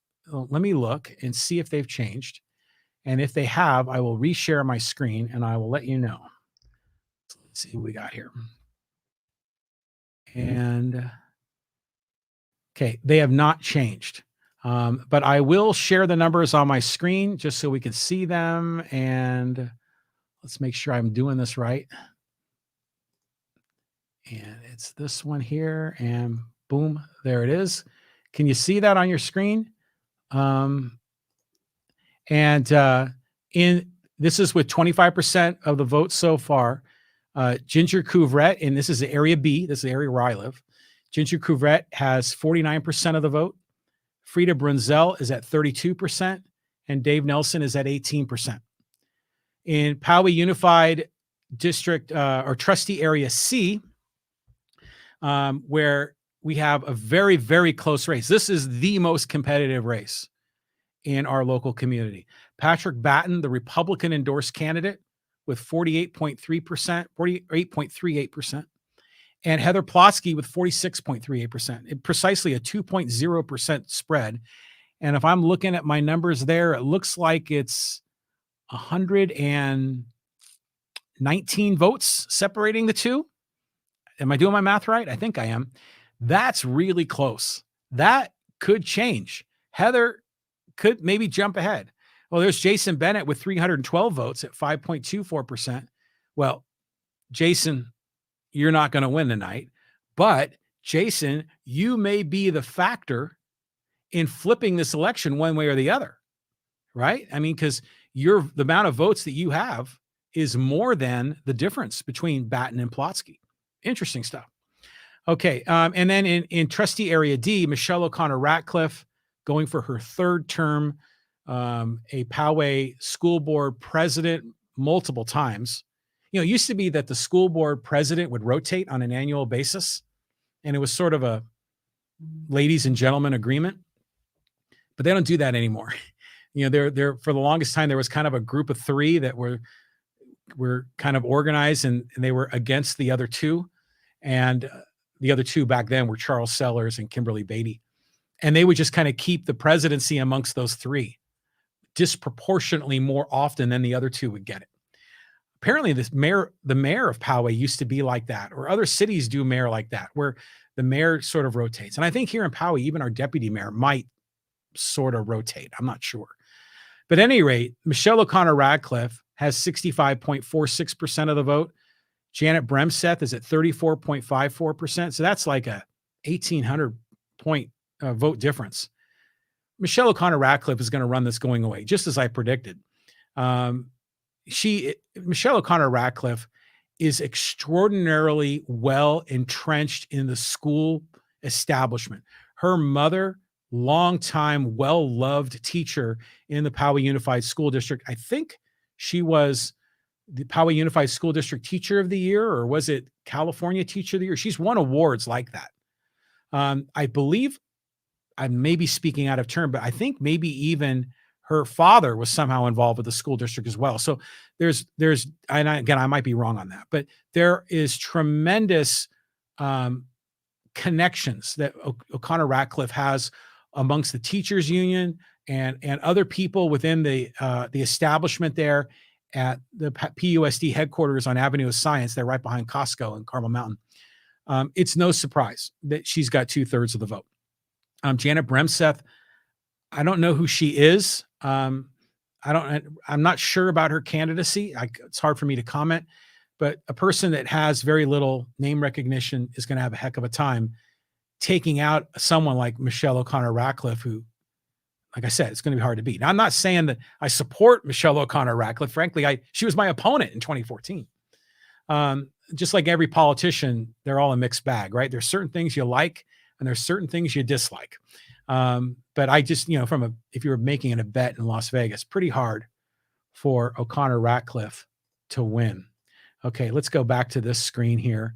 We're still rolling. Hey, if you like what we're doing, give a thumbs up on Facebook or a thumbs up on YouTube. That helps, kind of promotes the podcast. It's good in the algorithm. You could also subscribe to my YouTube channel, John Riley Project. And if you click on the bell, you'll get alerts whenever I have new episodes, new live streams. A lot of times I take my live streams and kind of cut them into pieces and upload little nuggets that you can consume, like that only take you like 4 to 5 minutes rather than sitting through a 2-hour conversation. So subscribe on YouTube. And also this podcast, the recorded version, is on all the popular podcast platforms. It's on Apple Podcasts, Google Podcasts, Stitcher, Spotify, Pandora, iHeartRadio, and a bunch of others that I'm leaving out. So you can subscribe to the podcast as well. Or you can go to my website, johnrileyproject.com, and get on my mailing list too. That'd be a good thing to do. All right, let's keep going down. Enough of the self-promotion.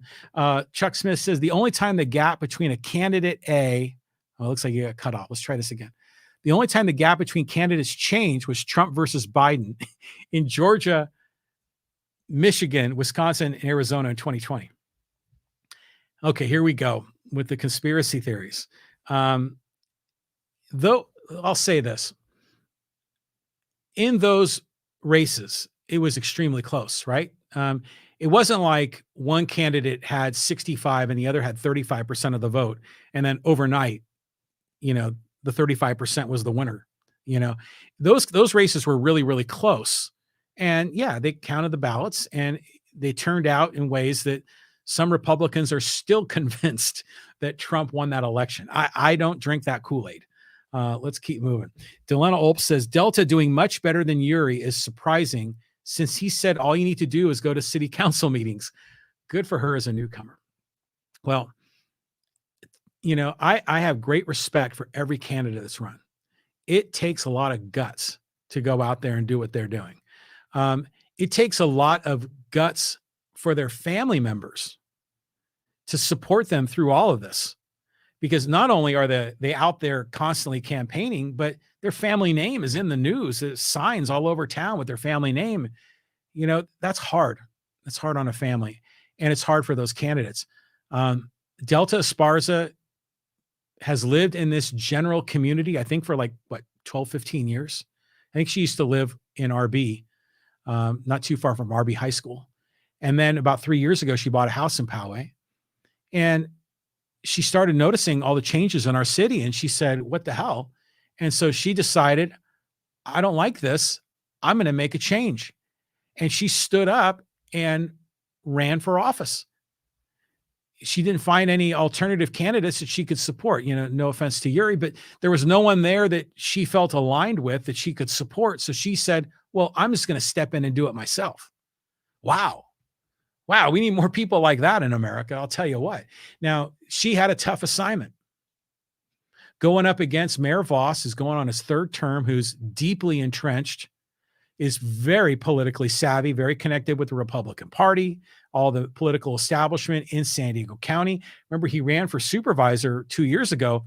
He almost won the damn thing. I mean, it was insane close race.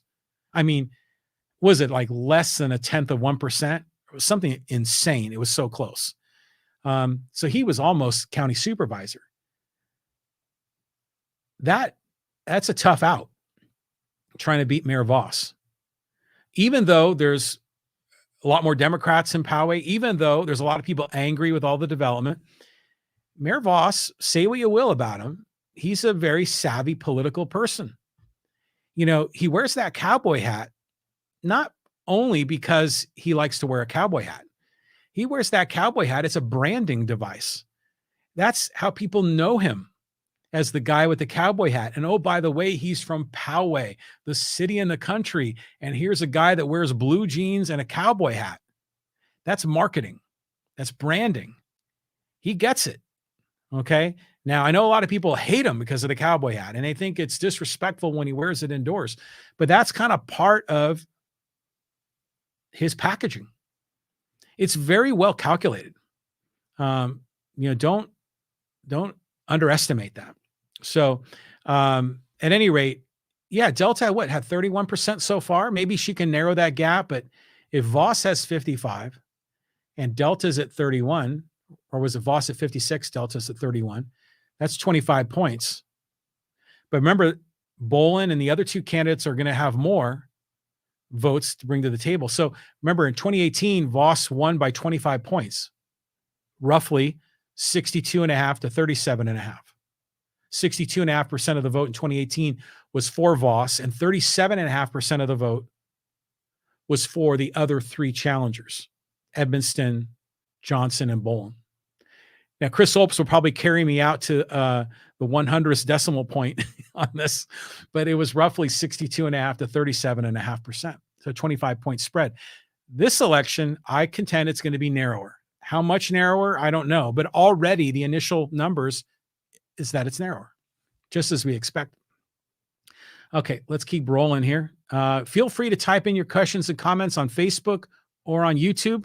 Go to the John Riley Project Facebook page or the John Riley Project YouTube page. Steve Dallas says, were the negative campaign signs against Voss and PUSD candidates effective? Did they depress votes, influence voting for challenges, or did they backfire? My hunch is they backfire. When you first see them, they're kind of like, wow. For some of the signs, you first see them and you think, ooh, that's tough. That's a hard hit. Some of them you see them and you kind of laugh. I mean, just kind of some of the messaging is kind of funny in some of the cases. But when I see anti-candidate signs, especially in a local race, well, I think that's going to most likely backfire. I don't think that's helpful. Now, if you are out there talking to the people, you're campaigning, you're at a candidate forum, you are talking to people at a meet and greet, you're knocking on doors, you definitely have to explain how you're different. You have to say, I represent these policies. My competition wants these other things. You have to explain how you're different and therefore how you're better. A campaign sign, pretty darn hard to do that. I think they backfire. Matt Brannigan says, I was very impressed by Delta after her interview. Yeah, I was too. I knew in advance that when Delta came here that she was going to be an intelligent person. She was, she's highly educated.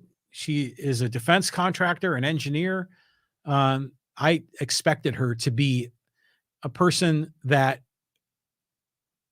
would be knowledgeable about a lot of things in our city, and she is. But challengers are often at a disadvantage on these sorts of things because the mayor is living, eating, and breathing the minutia and the detail of what goes on in the city. The incumbents always know more than the challengers do. Well, maybe there's some rare exceptions to that. So there were cases where Delta Esparza even admitted she didn't know, but she said, I'll find the answer. I'll get back to you. And that's exactly what you would hope to find from a candidate like that. It's hard for them to know everything, especially, when they've got a day job and, they got a life, right? A lot of our city council, a lot of them are retired, or if they work, they don't work a lot. So for them, this is kind of what they do. They know the detail in the city quite a bit. So yeah, it was very impressive. I'm impressed with all the candidates and what they brought to the table. They all had great knowledge of what's going on in the city. Again, some more than others, some maybe getting misinformation and sharing it, and then later learning. I mean, even Yuri Bolin admitted to that he was getting inaccurate information, and then he later corrected himself. Now, there's still some people in our city that believe what Yuri's calling inaccurate is still accurate, and that's debatable. We can go down that rabbit hole, but I won't. Chuck Smith says Yuri doubled his support from last time he ran. Yeah, good on you, Yuri. Yuri is a long shot. We all know that. But good on you, man, for going out in there and running. Again, big props to every candidate that runs. It's hard. It's a really hard thing to do. And you have to really be vulnerable. I mean, you're just putting yourself out there. It's like you're naked. It takes a lot of bravery, a lot of courage, a lot of guts, a lot of intestinal fortitude to do what these candidates do, especially if they are out there being really aggressive in their campaign. Yeah, it's hard. It's really hard. Chris Ulp says 634 to 703 so far. So 70 people, not quite double. Are we talking about Yuri Bolin's votes? He had 634 last time, 703 now. Yeah. Well, that's just not going to get her done, right? As Larry the Cable Man would say, Voss in 2018 got 12,895 votes. In 2014, Voss got 8,481 votes. This is another interesting story. So in 2014, the mayoral race between Voss and Higginson, I did the numbers here. There were a total of 15,336 votes. So just say roughly 15,000 people voted for mayor in 2014. In 2018, 20,627. So say 20,000 voted in 2018. So 2014, 15,000 people voted for mayor. 2018, 20,000 people voted for mayor. That's a huge increase. Why? Okay, more people are moving into town. That's true. People are generally more politically involved these days as our nations become more polarized. Politics is kind of more in the zeitgeist, as they say. That's part of it. Um, there's also, yeah, people that have been inactive politically suddenly paying attention. Curious to see what the total numbers are in this race. If they go from 15,000 votes for mayor in 2014 and went up 5,000 in 2018, will it go up another 5,000 to 25,000 votes in 2022? Maybe. We'll find out. Delena Olps says Chris Olps didn't have any endorsements. He did flyers and actually tried to do things. Yuri needed to do way more than just show up to the meetings, and others tried to tell him that, and he said no. Okay. Running for election is difficult. Can you run for election just by showing up at city council meetings? Yeah, you can, but you're not going to win. You're going to get a very low turnout. It is extremely difficult for any candidate to win, even in a local race, if they don't have the endorsement of their main political party, either the Republican Party or the Democratic Party. Because remember, they have that whole machine behind them of door knockers and door hangers and mailers and the affiliations with the political action committees and all this army of people and money and time. When I ran in 2014, I didn't have any of that. I was like Yuri.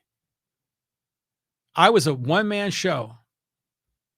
Actually, I beat some candidates that were endorsed by some of the major political parties. I was proud of that.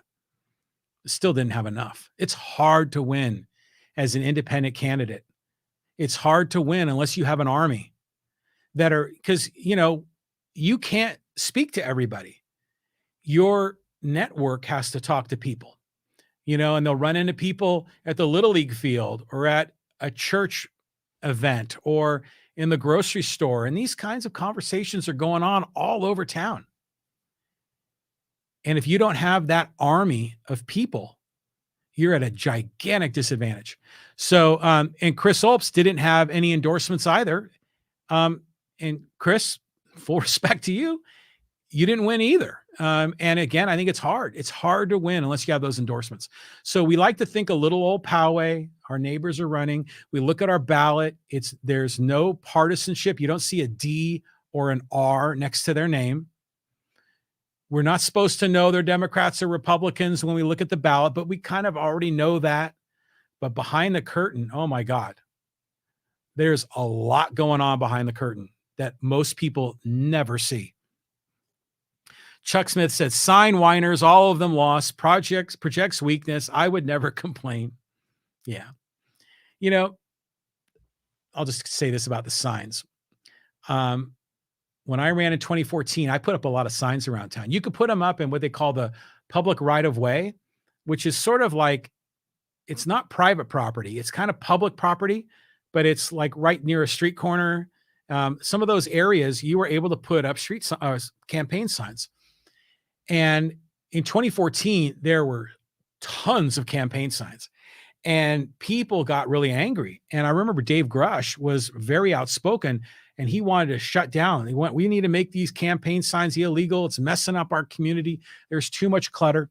In fact, there was a recent letter to the editor at PalmeradoNews.com, some people in Rancho Bernardo saying the same thing. All these signs in our community, this isn't the quiet, Americana town we moved to. And now all this clutter, all this politicization, yada, yada. And so the city council in Poway passed a sign ordinance that made a lot of those signs illegal. Now, on one level, you might think, oh, well, damn right. It's about time. I mean, our city was looking like hell, all this mess of signs. But you know who that helps? Helps the incumbents. It makes it harder for challengers to get their name out. And oh, by the way, this is like a violation of the First Amendment. You've got a government entity, in this case, the City Council of Poway, suppressing speech. I mean, even on private property, you are limited to the size of the sign you can have in Poway. Now, again, we don't want billboards in town. I get that. But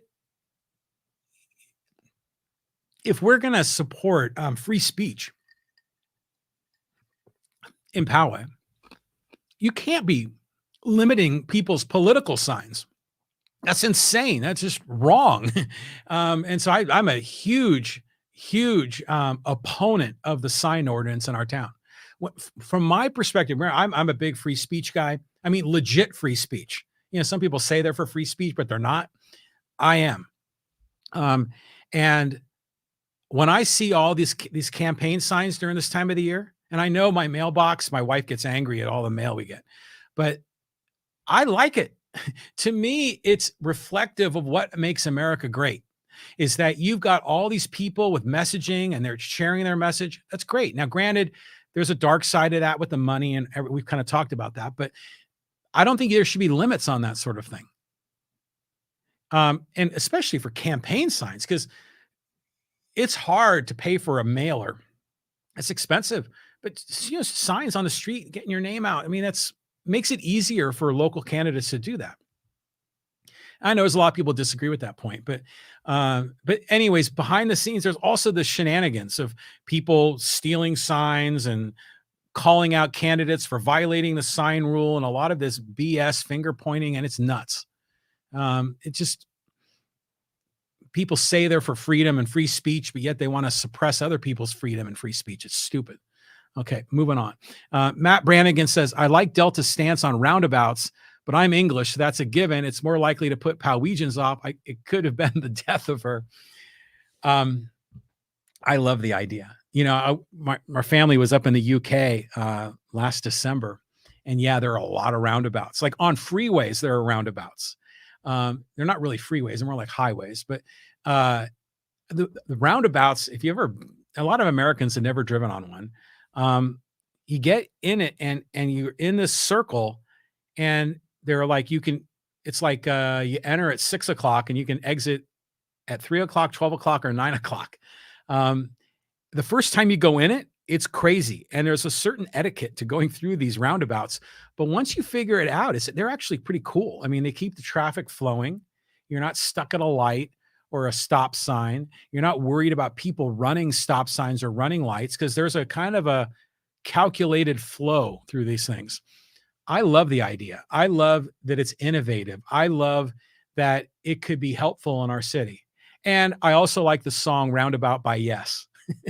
I was just watching the Rock and Roll Hall of Fame induction of Yes, and it was like in 2017, and Chris Squire, I think had passed away by then. So they got Geddy Lee from Rush to play bass on it. And it's just fantastic. I digress. That's the song Roundabout by Yes, which I love. But I think it would be great to have roundabouts in Poway. And so, yeah, Delta talked about that. And other candidates talked. I think Kevin Juza, talked about it too. So I like that idea. Chuck Smith goes on to say, Chris Olps, Yuri Boland's percentage went from 3% to 7% so far. Okay, so it's moving along. Yeah, the total numbers are way down because they haven't counted all the ballots yet. We're only looking at initial numbers.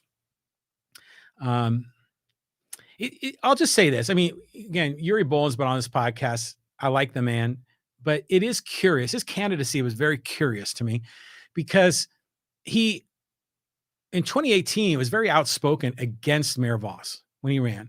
And, he was very supportive of the church thrift stores, and he still is. And he was very supportive of filling in a lot of the vacant spots on Poway Road, and he still is. But he was, in this election cycle and the few years leading up to it, he had been praising Mayor Voss in ways that seemed unusual. And then he's running for mayor. Now, if I was Alex Jones and I had like a conspiracy theory hat on, you might say that he was in the race to further diffuse the anti-incumbent vote and make it easier for Steve Voss to win.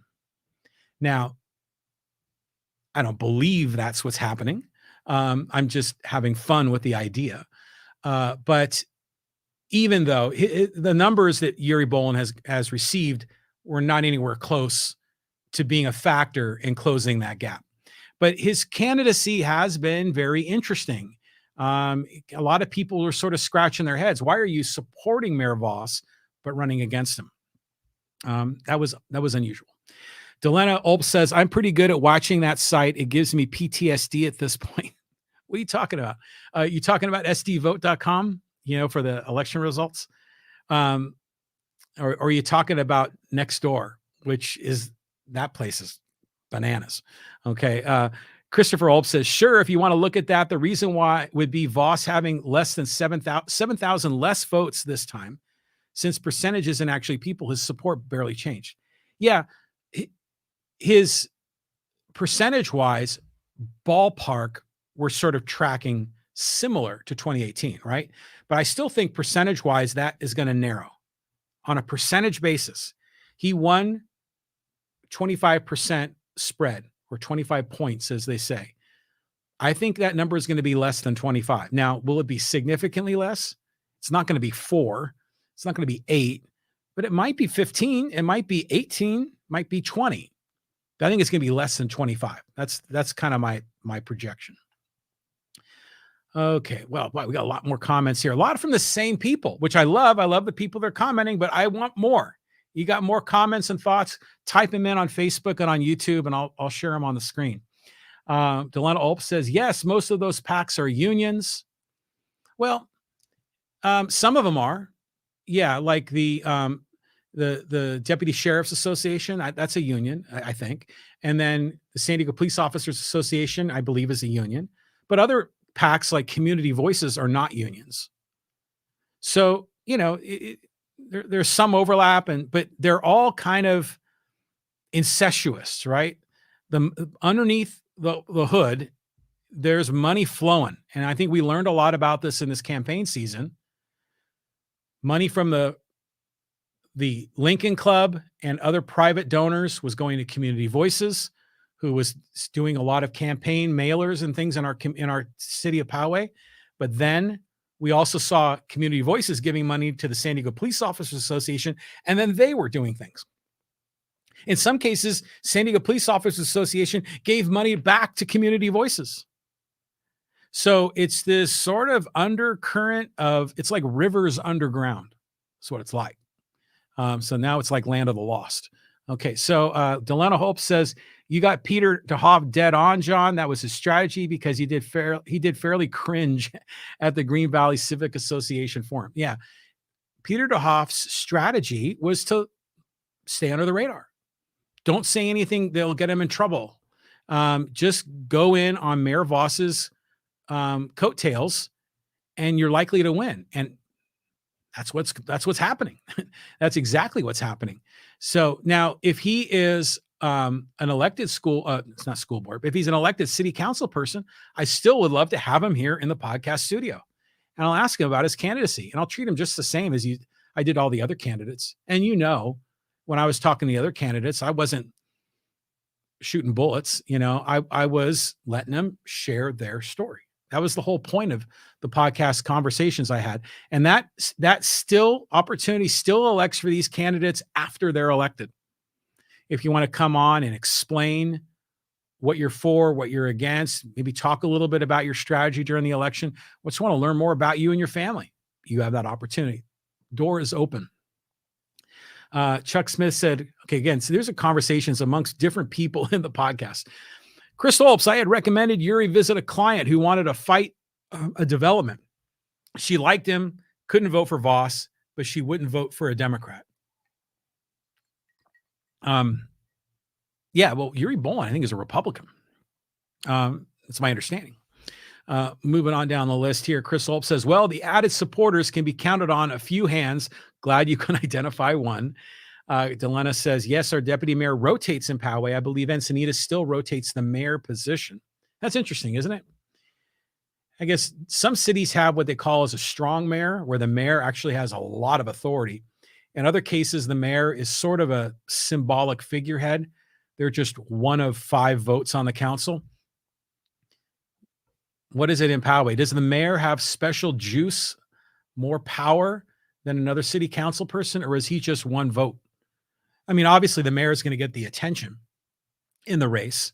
The mayor makes a little bit more money, although we're not talking big money, the mayor makes a little bit more money.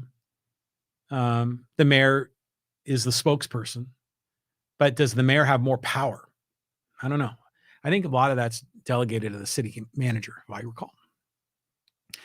Delena Olp says, love the Nuggets, John. Great job there. Thank you. And yeah, I'm a big fan of the Denver Nuggets NBA team.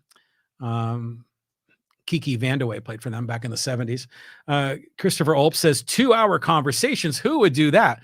Well, not you, Chris. You would go for 3.5, maybe 3 hours 15. We've had multiple podcasts of that. That's the beauty of these podcasts. We just talk and we have fun. We learn, we share thoughts and ideas, and then we share this with our community. And we get our community chances to participate and enjoy the discussion, and we learn more. And you know what? We might discover that that person that ran for office, who everyone, not everyone, but some people don't like, actually not a bad person. Might actually like him or like her. Yeah, that's what this is about. When I do my solo podcasts, I inject my opinions. I'm doing a lot of that in this election review because I'm by myself. Although, thank you for those of you who are watching on the live stream, but I'm in my studio by myself. I don't have a guest sitting next to me. So when I'm here, this is when a lot of people are wondering about me. I saw some people talking. People were sending me messages where in other Facebook groups, they were like, who is this Riley guy? Is he a left winger or a right winger? Who is he? What is he about? You know, people are asking me. Well, if you listen to my solo podcast, I tell you, and you're already hearing a lot of it here in this episode, which I enjoy sharing. I enjoy the conversation. Casey Doan says, yes, so hard. The way Dave Nelson campaigned against Frida was disgusting, absolutely nasty. Yeah, when Frida was here, you know, we had a wonderful conversation.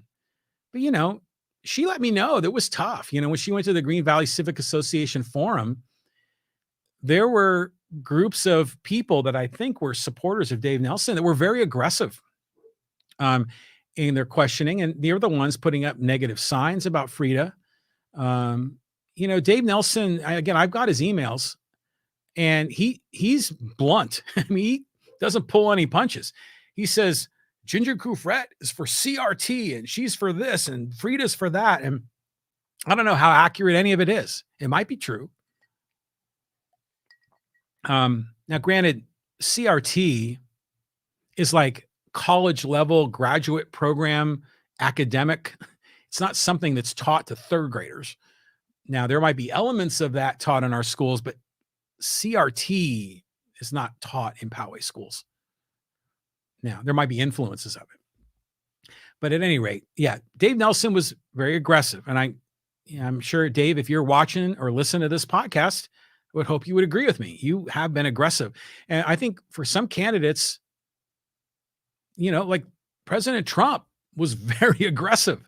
And that worked really well for him, whether you like Trump or not. I'm no Trump fan, but it worked for him. And it got his base fired up. And frankly, a lot of his commentary about the other candidates was like a comedy routine. And we're seeing it now with Governor DeSanctimonious in Florida. So moving on. Wait, from Delano Olps. Wait, is Chuck actually Mike Devine or is Steve Dallas? Or is he on both sides under a fake name? Mike, just be Mike. Okay, I'm confused now too. I always thought that all three were the same person, like the Holy Trinity, right? You know, Chuck and Steve and Mike were all the same person. I don't know. Mike, but Mike's been banned on Facebook. And so he has these pseudonyms he goes under. Matt Brannigan says it was really funny seeing the tons of Poway related signs just the other side of the San Diego border on Camino del Norte. Yeah, you definitely see it. They won't put them in Poway because it violates the sign ordinance in the city of Poway. Now, the city of San Diego has a similar sign ordinance, but it's not really enforced that aggressively. So you can get away with it. So it's either on Camino del Norte, just as you're going up the hill towards World Trade Drive, or it's like in front of the CVS pharmacy there, Camino del Norte, and was it Paseo Lucido? But then the ones that I see are right next to the Sprouts on Pomerado and Stone Canyon. They're on the Rancho Bernardo side of the road on Pomerado, on the two corners there. And all kinds of anti-Voss anti-Couvrette, and I think anti-Brunzel signs I've seen there. Um, and some are comical, some are aggressive, some might be mean-spirited, some might say they're just being accurate. I'll let you be the judge. Chris Olp says 282 votes ish. Now that is a shot at Voss. That's how many votes he lost in his run for county supervisor 2 years ago. Out of how many votes cast? Like 300,000, something like that, right? So I don't know, do the math. I might get my decimal points. I'm sure, Chris, you have a calculator nearby. Voss lost the county supervisor seat to Joel Anderson by less than 0.1%, or was it less than 100th of 1%? I mean, crazy close race. Jim on the live stream says Voss is an act, in quotation marks. Poway voters need to look past the gimmick. Okay. Well, he is an act. He's Buck Howdy, right? That's his alter ego, and that's one of his personas. He performs. He does children's music, and I think he has children's books and things he's done under the Buck Howdy name. He's a performer. I mean, that's what he does for a living. He's a performer, not just a musician, but a performer musician. So he understands how to market himself. And yeah, the cowboy hat. Now, sure, he was brought up on, I think he has horses on his property in Poway, I think. And I know that he is from, I think, Virginia originally. And, he's always been kind of a rugged outdoorsman to a degree. So the cowboy hat has some authenticity, but let's be real. There is a marketing or branding angle to that when you are the mayor of the city in the country and you happen to be a cowboy hat wearing, blue jeans, cowboy boot kind of guy. That sort of dovetails nicely, doesn't it? So it's something. Okay, moving on. Delana Opes, I'm cracking up, John. I just heard Chris say the exact numbers. Okay, we're talking on previous conversations. Where are we? Chuck Smith says, Casey Doan, Dave Nelson worked very hard, had dedicated supporters, but had no name recognition. He became well known by attacking both Ginger and Frida. That's politics. Yeah. It seemed to me that Dave Nelson came into the game later. Ginger Couvrette, of course, was always there. She's the incumbent, extremely well known. Then I remember seeing Frida as the challenger. And Frida, to her credit, I mean, she was, wearing out the shoe leather, knocking on doors, covering almost all of the Rancho Bernardo portion of her territory in Area B and much of Poway too. But she knew that Ginger Couvrette was like the queen of Poway. So she knew that was going to be really hard for her to win the precincts in Poway. Here we go, talking about precincts again. Dave Nelson seemed to enter near the end, at least from my perspective. Maybe he got in earlier. I just didn't pay attention. And there is a very vocal community that are part of those that are kind of the pro-parent movement that we have seen being very aggressive in school board meetings, not just at Poway Unified, but it's a phenomenon across the country. So yeah, there's a certain percentage of our community that are aligned with Dave Nelson, and they're out there sharing his message. A three-way race against a really strong and well-known, powerful incumbent, that's a tough assignment. Yeah, so that's how that one's sorting out. Okay, moving along. Casey Dunn says, Chuck Smith, it's shitty politics and it shows character or lack thereof. Yeah, politics is messy. You got to have a thick skin. You do. But yeah, I mean, you be the judge. When you see negative campaigning, you might say, yeah, right on, you go get them. In other cases, you might say, hey, that's beyond the pale. We don't need to go there. And then you make your own judgments. Moving on here. Matt Brannigan says, one of the biggest things about being mayor is that you must be a good communicator. I don't particularly like Steve Voss much, but he is terrific in this regard. Yeah, I mean, my experience with Mayor Voss is that if I ever needed to talk to him, he would always take my call. Now, I haven't since I started my podcast. I've been in some cases critical of the mayor. In other cases, I've been supportive of the mayor. And again, a lot of people questioning if I was a Voss supporter this whole way through and yada yada, and I'm not. Um, but my experience has always been that he'll, for me, he's always taken my call, responded to email. He used to have like what they call office hours, kind of quote unquote office hours at the hamburger factory. He used to do that for a while on Saturday mornings. I'm not sure when that stopped. I don't know if that was because of COVID or something else. But yeah, to me, I find him to be accessible, but I'm certain there are other people that are in our community that will say the exact opposite. Matt Brannigan said, Don Higginson may have been a great mayor and a great man, but he was a very poor communicator. He takes more to be mayor than just knowing how to wield a giant pair of scissors. Yeah, like at the ribbon cutting ceremonies. Oh, I want to share this. Now, Don Higginson had again, I don't know the detail, but he had a speech impediment of some kind.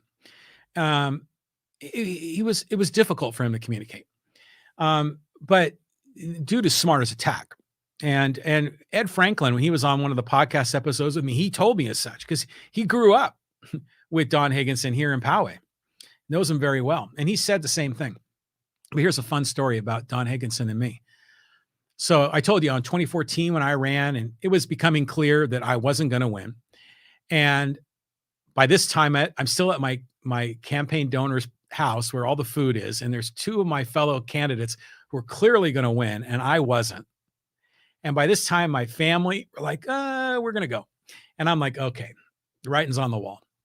So I said, well, if I've lost this campaign, then the last thing I want to do is have all my signs around town the next day.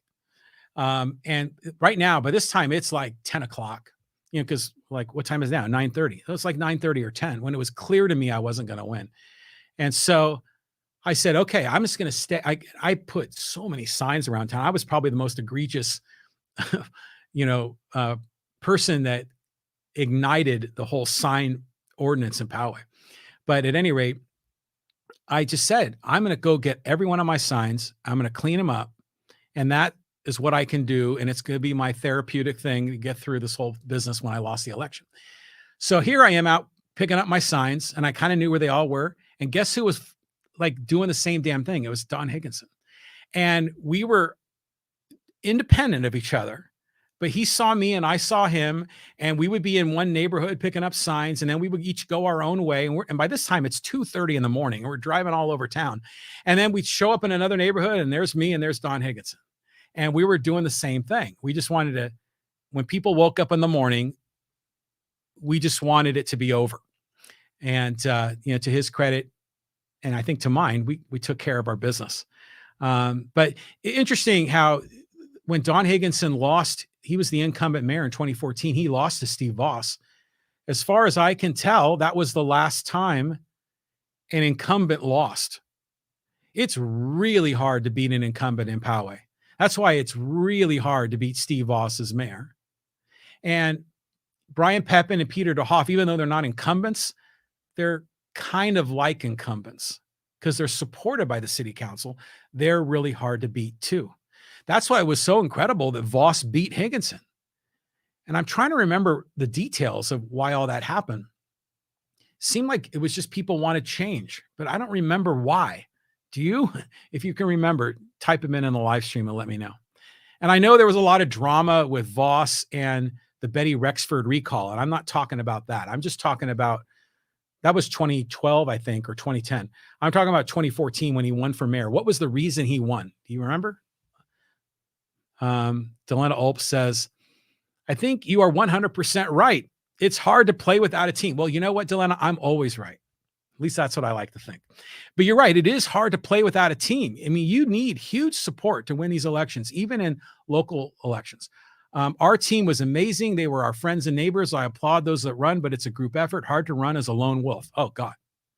Now, one of the things that I really like about the district elections that we have now in Poway is that it gives lone wolves sort of an opportunity to compete because they have a much smaller geography to cover.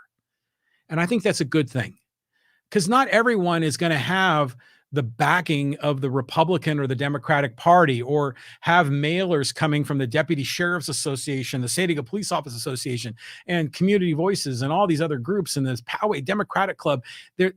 People just don't have those endorsements, but they should still be, what's the right word? They should still feel like if they got into a race that they would still have kind of a shot, right? Because that's what democracy is supposed to be about.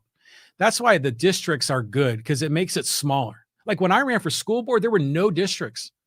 I had to cover a territory that was 100 square miles, 10 miles by 10 miles. It was impossible to do as a solo person. I went and knocked on doors. It was exhausting. I had maybe one productive conversation an hour doing that. It was impossible. That's why you have to have an army to go out there on your behalf. Chuck Smith of love politics, love signs, love meeting candidates out in the street. Hiram, Peppham, Ginger, Yuri. Yeah. To me, this is, this only happens like, once every 2 years. There's some exceptions, but this is what makes America great. Oh, hey, by the way, how's Pete Murray doing in the race? Let me look him up. Pete Murray is my neighbor. He's running for judge. Let me look him up here. On the list. Ooh, this is close. Okay, let me make sure if I got the refreshed version. I mean, it's like crazy close. Yeah, it is. Pete Murray, my neighbor, who's been a podcast guest here on the John Riley Project twice, has 50.8% of the vote. And his challenger, Pete Singer, has 49.2%. Whew, 1.6%. That's like what am I looking at here? About 6,500 votes, if I'm doing my math correctly. That's amazing. Wow. Now that's another, this one might go down like the Voss Anderson race. If you get a chance, if you're so inclined, go on my YouTube channel. And I took the last Pete Murray podcast we did, and I broke it into segments on different issues that the judicial system is facing. And it's fascinating. He was telling me about court backlog and about drug issues and all kinds of things. It was incredible. Pete Murray's a good man. He coached with me at Poway National Little League. That's how I got to know him. His kids went to Poway High. My kids went to Poway High, and he's a good man. So I'm really hoping he wins. Delena Olp says, yes, he literally just abandoned all his supporters. It was nuts. He turned on people who respected him. It was disillusioning. Okay, I think the chat, it might be 30 minutes behind where I am talking. I'm not sure who you're talking about, Delena. Trevor, Buck Howdy. That's my son, I think. Yeah, how you doing, Trevor? Yeah, Buck Howdy is the alter ego of Mayor Voss. And he would go into our local schools, and he puts on like a different cowboy hat. And he's got the chaps, and he's like a Captain Kangaroo, but a cowboy version. And with a deck of 51, I guess. And he goes into these classrooms, and he sings cowboy songs, America songs, and it's a thing, and he won a Grammy too, not as a singer, I think spoken word for a book that, I don't know if it was his book or he was narrating someone else's, but that's like a whole thing. I don't know if he's still doing the Buck Howdy routine anymore, but that's kind of cool too. I mean, if you're a musician and you're pursuing one channel for your music, but then you have this other alter ego, and you can kind of create a whole other audience and revenue stream from that. That's kind of cool. Good on you. Okay. Delena Olp says, I was more talking about police and fire. It's mostly their unions that supported candidates in Poway. That's why the other candidates with those endorsements always said safety is our number one priority. Well, true. You're also going to hear that more often from Republicans. They're going to talk about safety. There are legit safety issues going on in Poway. I mean, there are people that are getting their catalytic converters robbed from underneath their car at 3 a.m. There are other people that are seeing their cars being broken into just from their Ring doorbell video cameras. Other cases where people are literally breaking into people's houses stealing cash and jewelry, even when the family is in the house asleep. Now, crime overall in America is way, way, way, way down since the early 1990s. But recently, there's been a little uptick, and it's a legit issue. But I remember Tony Russo kind of got his feathers ruffled when he starts hearing about crime as the number one issue. And he doesn't think crime is the number one issue in Poway. He thinks it's trust and communication and respect from our city leaders. So, but yeah, I mean, that's kind of the meat and potatoes, though. Still, safety is important. It's one of the main issues that a city does. It's roads, it's public safety, it's parks, waterworks. Those are the meat and potatoes of what city government provides. Delana Ulp says, mayor is just one vote that makes like 500 more. That's it. So I guess, okay, it's mostly ceremonial. Okay, John Carson. We have a new voice in the live stream. John Carson, 2 hours is just a start. Yeah, John and I went like 3.5 hours. Delana says, John, I was talking about your Clip Nuggets, but Denver is cool too. Thought I liked the Clippers. Yeah, I knew you were talking about the Clip Nuggets, but I parlayed that into a witty comment about Kiki Vandaway. Sorry about that. Jim says, big money from developers will continue to run the city. Too many mayoral candidates, a problem too. Splits the vote. This is why we need ranked choice voting, because the whole concept of a split vote goes away when you have ranked choice voting, because ultimately the algorithm calculates what would be the primary and the general election all into one, so that you won't have a candidate hypothetically getting 45% of the vote and winning, because the other 3 to 4 candidates fragment the anti-incumbent vote. Ranked choice voting solves that.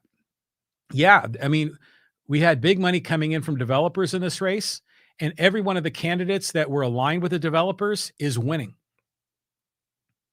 So one could expect we're going to see more of this.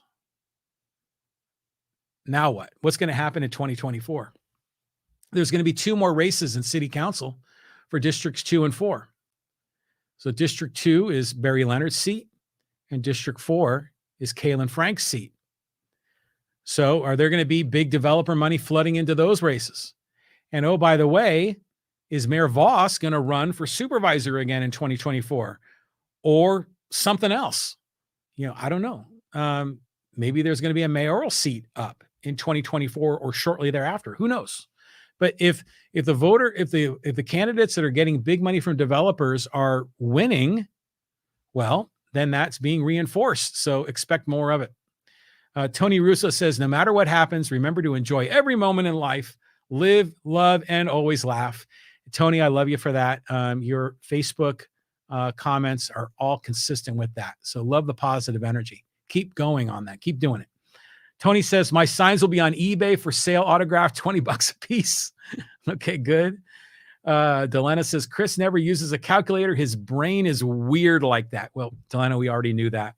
Now, Chris is a good guy. Chris is a smart guy, and it doesn't surprise me that he has a calculator in his brain. I frequently remind him he's a weirdo. Keep him humble, We love you, Chris. Delana Ulp says he will not take calls or respond to people if they're critical of him. Huh. Okay. Well, I told you people would disagree with me. We're talking about Mayor Voss. He's always taken my calls. But then again, I had a friendly relationship because we were candidates in 2014. We were sort of rooting for each other back then. But since I started this podcast in 2018, I've been critical of the mayor. And this is kind of a funny story. The last time I heard from Steve Voss is, if you don't know this, I've created a couple of e-commerce sites to try to monetize my podcast. And one of them is PowayStore.com, which I built a site in WooCommerce. And frankly, I need to make that site better. But you can still go on PowayStore.com and you can buy some t-shirts about Poway. And one of the shirts that I had made was Poway, the city that bulldozed the country. It's like, a takeoff of Poway, the city in the country. Well, Mayor Voss saw that and he didn't like it. And he sent me a text about it, expressing, he kind of gave me a zinger back in a text. It was sort of tongue in cheek, but I kind of knew what he meant. That's the last time I've heard from Mayor Voss. That was probably like 3 years ago or so. Uh, yeah. So I haven't tried reaching out to him in the last few years. So who knows? Maybe he might not take my call now. My hunch is he would.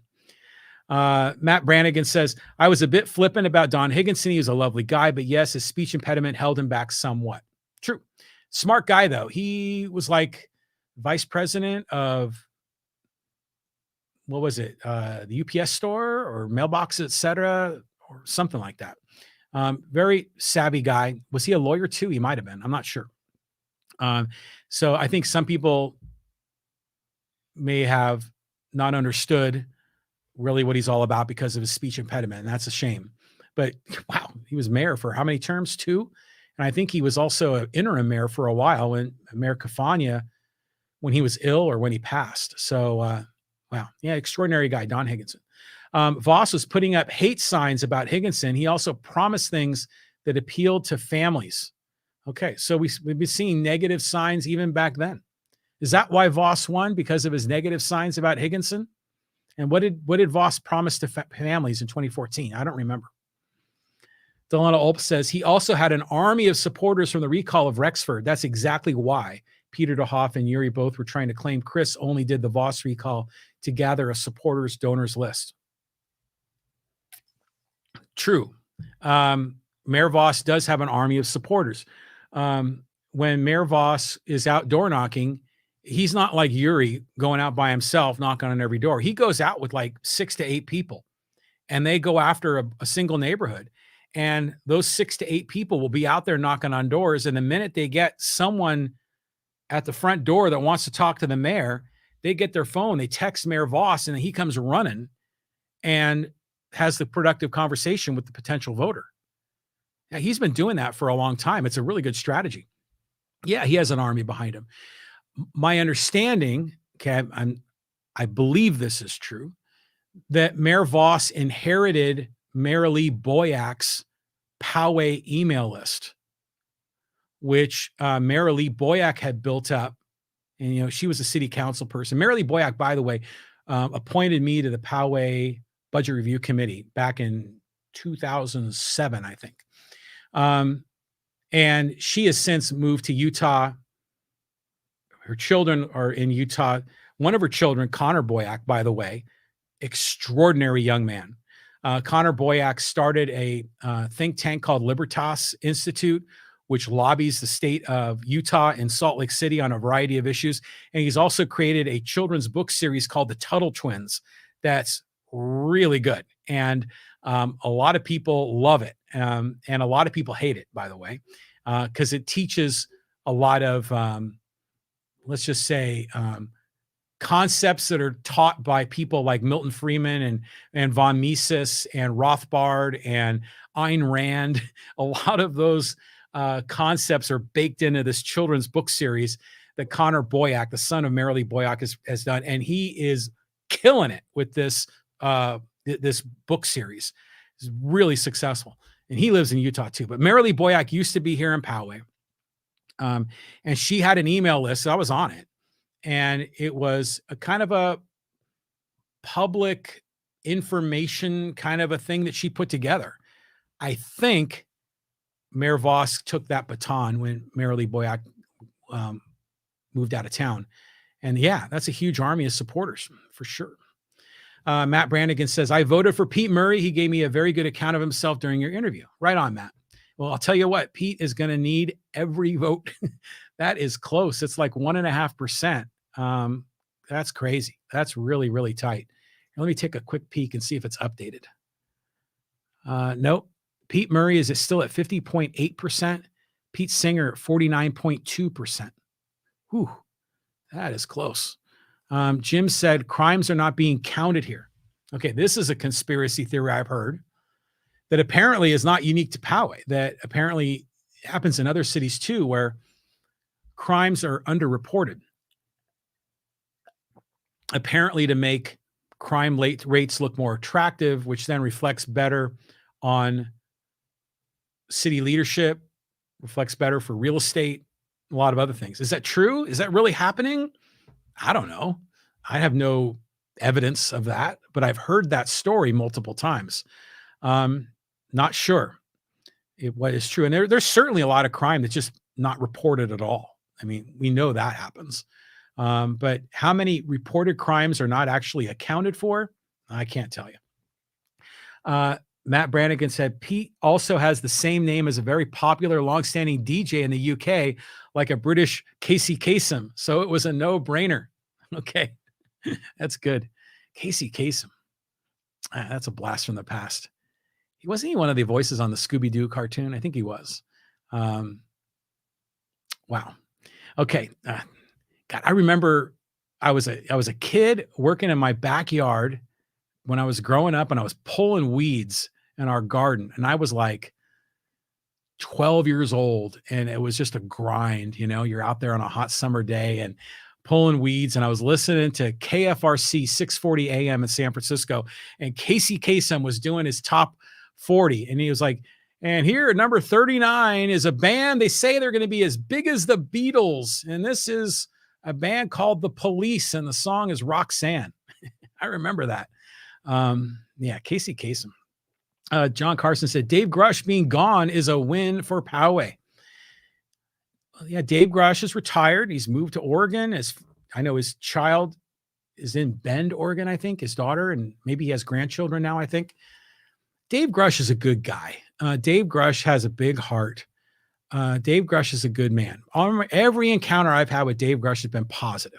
Now, there have been some legit critique of Dave Grush where he has maybe felt that he opposed certain things on city council, but he changed his vote in order to have the 5-0 vote, so it appeared unanimous and there was unity.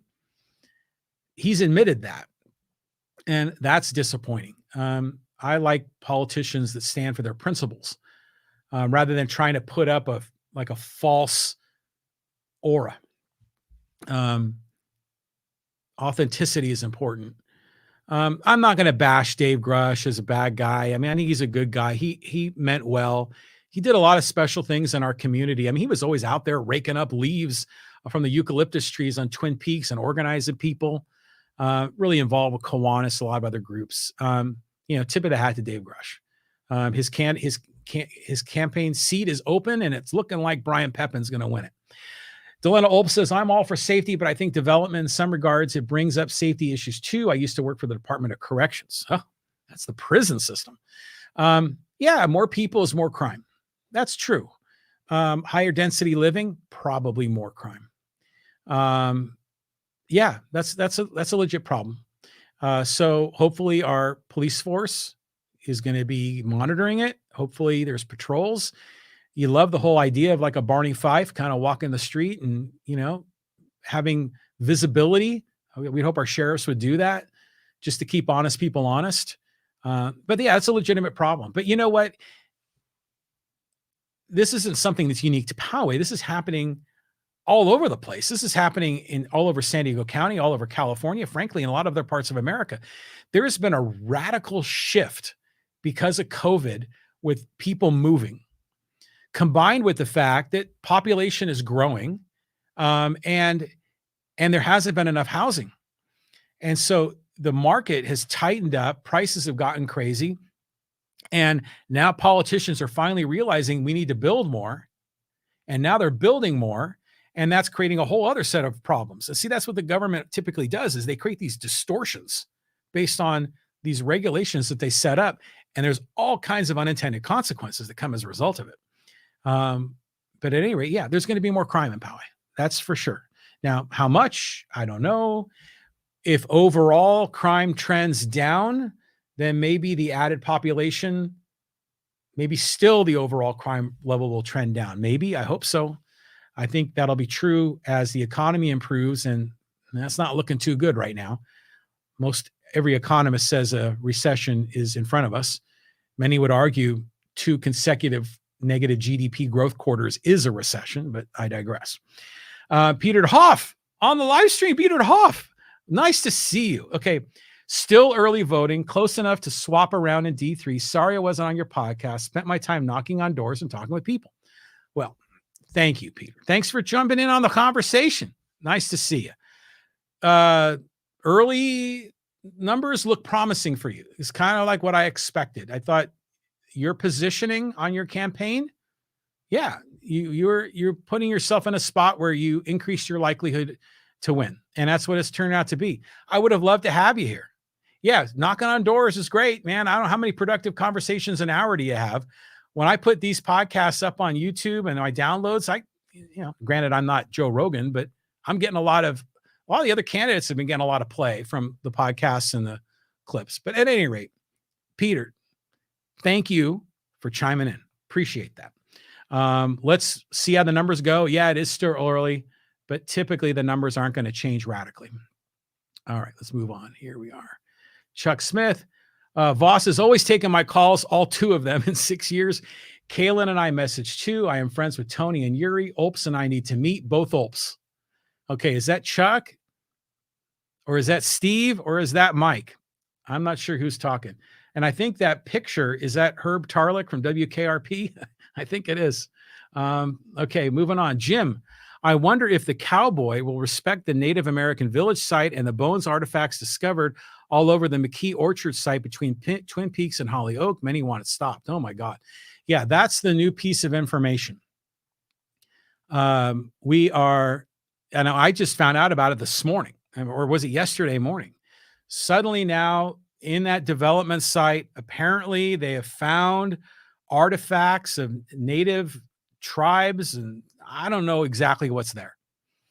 But yeah, that's going to potentially have a huge impact because some of that area may be off limits for development. At minimum, it's going to create a huge delay.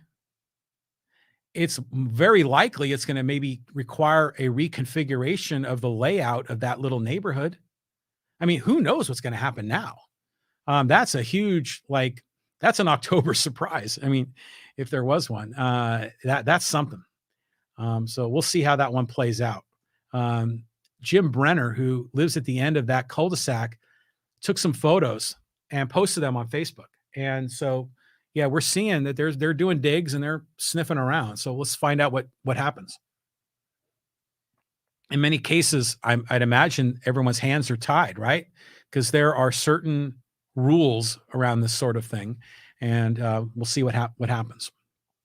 Delena Olp says, I guess since Peter DeHoff showed up, I'll just say his assumption of Chris gathering a list is obviously untrue, as he did not run for mayor. He won't be running from D4 either, so no need for a list. Okay.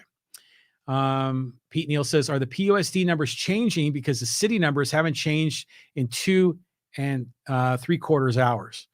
Let me look. If you go to sdvote.com, you can get the numbers. But let me look here for Batten. I'll do a search here. No, they haven't changed, at least as far as I can tell. In Area B, Ginger Cruvette is winning handily by 17 points. She's at 49.03%. In Area C, Patrick Batten has 48.38%. Heather Plotsky, 46.38%, which is a 2.0% difference. Jason Bennett has 5.24. And then in Area D, it's Michelle O'Connor Radcliffe with 65.46 and Janet Bremset 34.54. Now, granted, it's early, but in the case of Michelle O'Connor Radcliffe, if you're winning 2-1, you're going to win. I mean, that's just the nature of how these numbers usually go, because this initial rollout of votes is a big enough sample size that it's very useful as a prediction for what the end result will be. Am I saying that right? I think I am. But the 2 races that are crazy close right now is Trustee Area C between Patrick Batten and Heather Plotsky, and Superior Court Judge between Pete Murray and Peter Singer. Those are the 2 races to watch.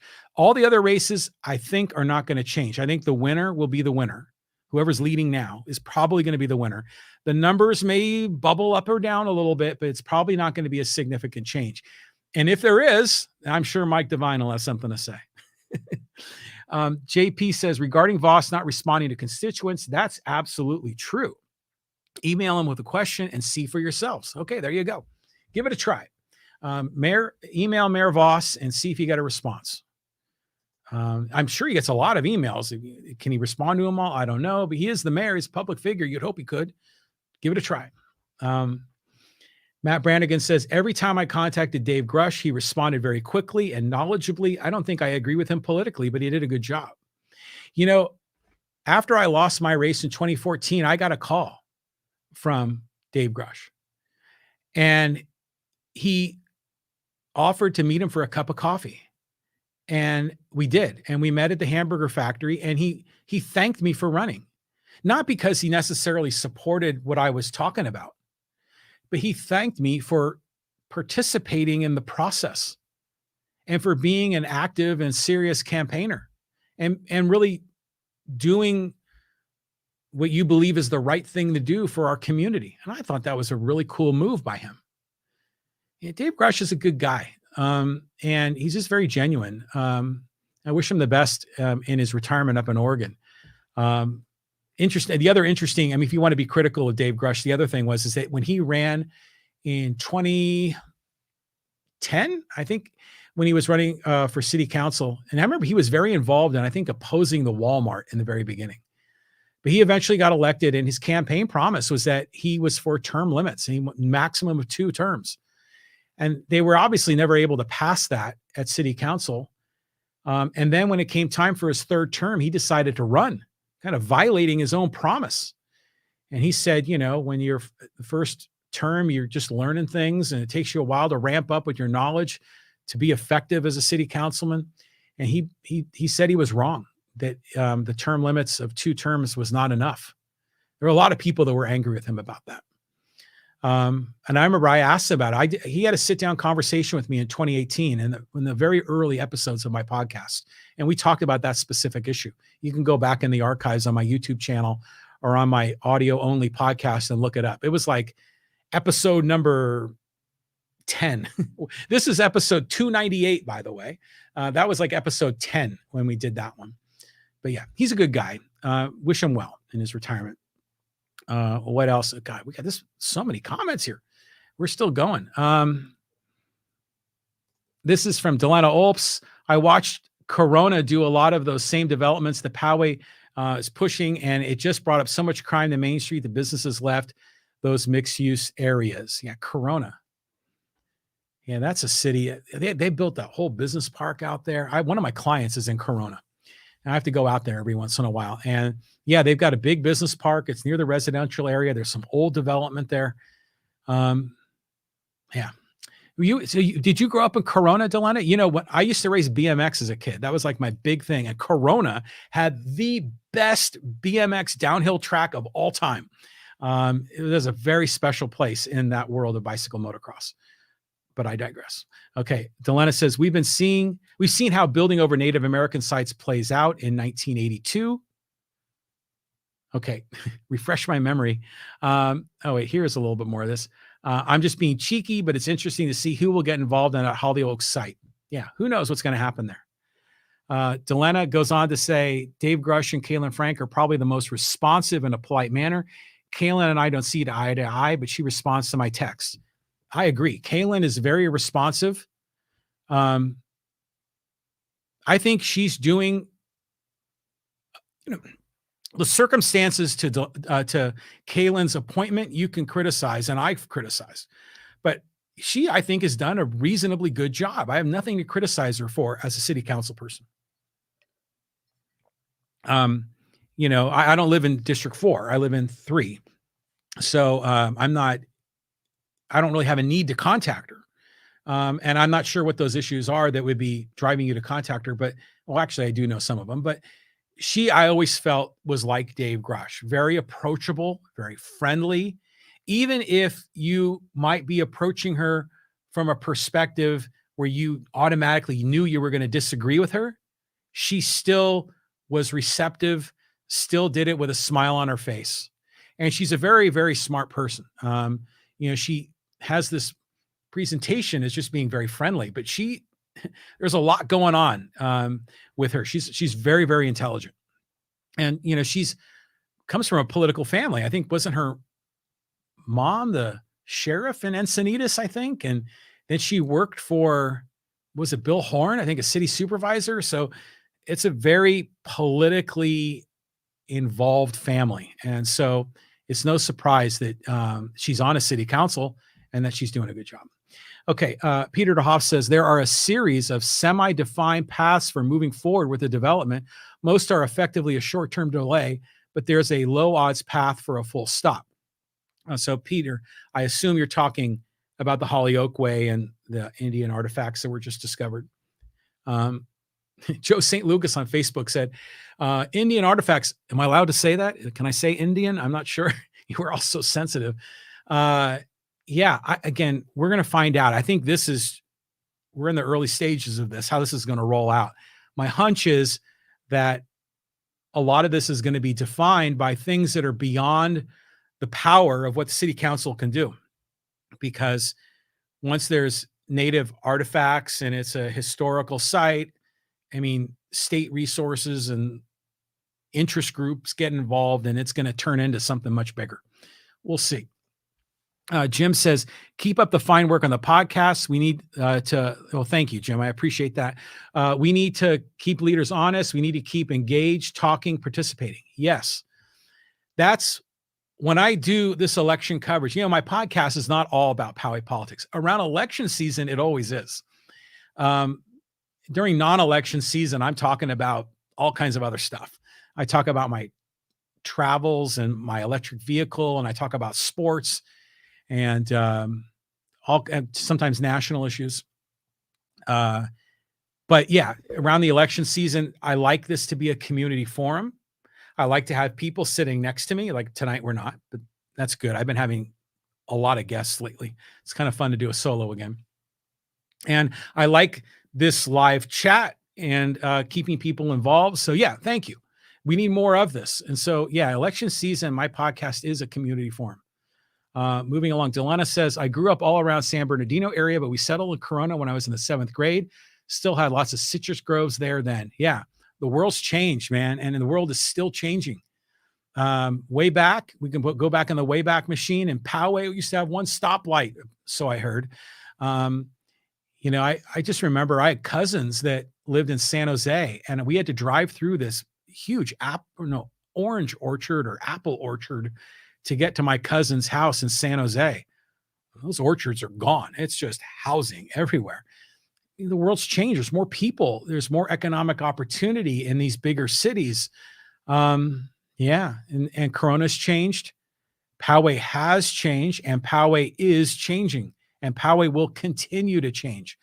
Even though some people want to go back into Mr. Peabody's Wayback Machine and go back to 1972, when there was a hitch and post bar and there was a one stoplight in town. I mean, we can't go there. Interestingly, Ed Franklin said in our last podcast with him that even back then in the 70s, because he moved to Poway in 74, he said traffic sucked back then, even on Poway Road. So some things never change. Jim said, well, Peter, I'm sure you and the developers would push for it. Money. Okay, we'll get some attacks already. The guy hasn't even been officially elected. We'll find out more later. Chuck Smith says at Gabriel's, are we talking about St. Gabriel's, the Catholic Church? I think Gabriel's was built on Indian artifacts. God, I'm like 3 hours. I'm going by myself and my mouth's getting tired. Gabriel's was built on Indian artifacts, as was Scripps Poway up to the 67. And my house has Yanni's, an Italian fertility symbol, but they were all built always. Yeah. Again, I think there's rules around this sort of thing. I don't know what the rules. My guess is in some cases they can excavate and move the artifacts and they can find a home in a museum or some other appropriate location where they can be preserved. In some cases, like if it's a burial site, maybe not. We were joking about Poltergeist online earlier today. Um, you can't, if it's a burial site, can you build there or not? I don't know the rule. In some cases, you got to leave those untouched. What about the Kumeyaay Interpretive Center there off of Poway Road? That wasn't built upon. Now, granted, it's a mound, but my guess is that there are probably certain rules that required it to be preserved. Not sure. By the way, there's an archaeological company here in Poway. They used to be my neighbor when I leased commercial space on Poway Road. They're kind of down by the Nissan dealership, and that's what they do. They get called by city government, and when there's a construction site and they encounter artifacts, they send their people out there, and they go out there with their brushes and their magnifying glasses and whatever they use, and they collect all this stuff and they categorize it and classify it and preserve it, and then they ultimately try to allow the development to continue, because when they're building freeways and overpasses, all this stuff keeps getting uncovered.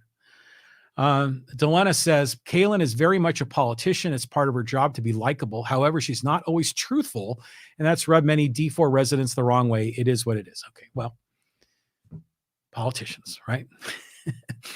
Politicians. Moving on. Chuck Smith says St. Gabriel's was built on metates and artifacts. Am I saying that right? I know Metate Lane. I don't know what that word means. Is it? I don't know. So St. Gabriel's was built on artifacts? I didn't know that. Moving along. I can't believe we're holding this audience for 3 hours, man. Thank you for doing this. This is fun. Okay. Delena says Poltergeist came out in 1982, by the way.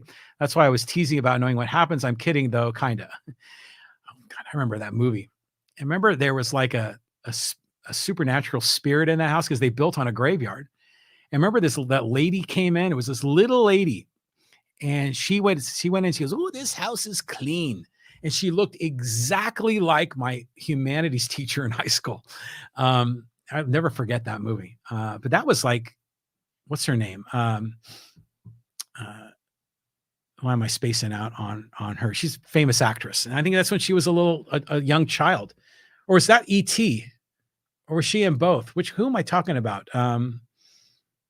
I'm spacing out her name. I'm sure you'll know it. Someone will say it. Chuck Smith says Brian Smith and Associates does archaeology. Yeah, that's who I'm talking about. Is that company? They're here in Poway. They're kind of near that Flapjacks restaurant, near the Nissan dealership.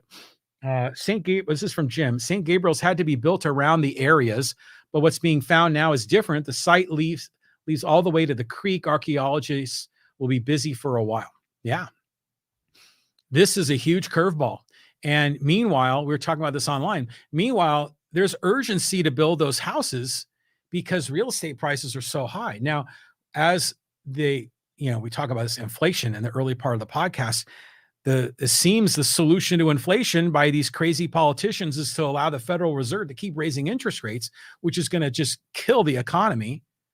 And what it's going to do is interest rates on homes are going to go up. So prices on homes are going to come down. And then the economic opportunity for that cornerstone or whoever is involved in that development, their ROI is going to go way the hell down. So this discovery is a huge curveball in their project. Giant. Peter Hoff says the Harmon project site has similar cultural site characteristics. We'll see how that one goes. Peter, which is the Harmon project? I'm not sure what that is. I just know the projects by the street names. I don't really know them by the developer names or what they are. Chuck Smith says metate equals stone holes. Okay, I'm learning something new tonight.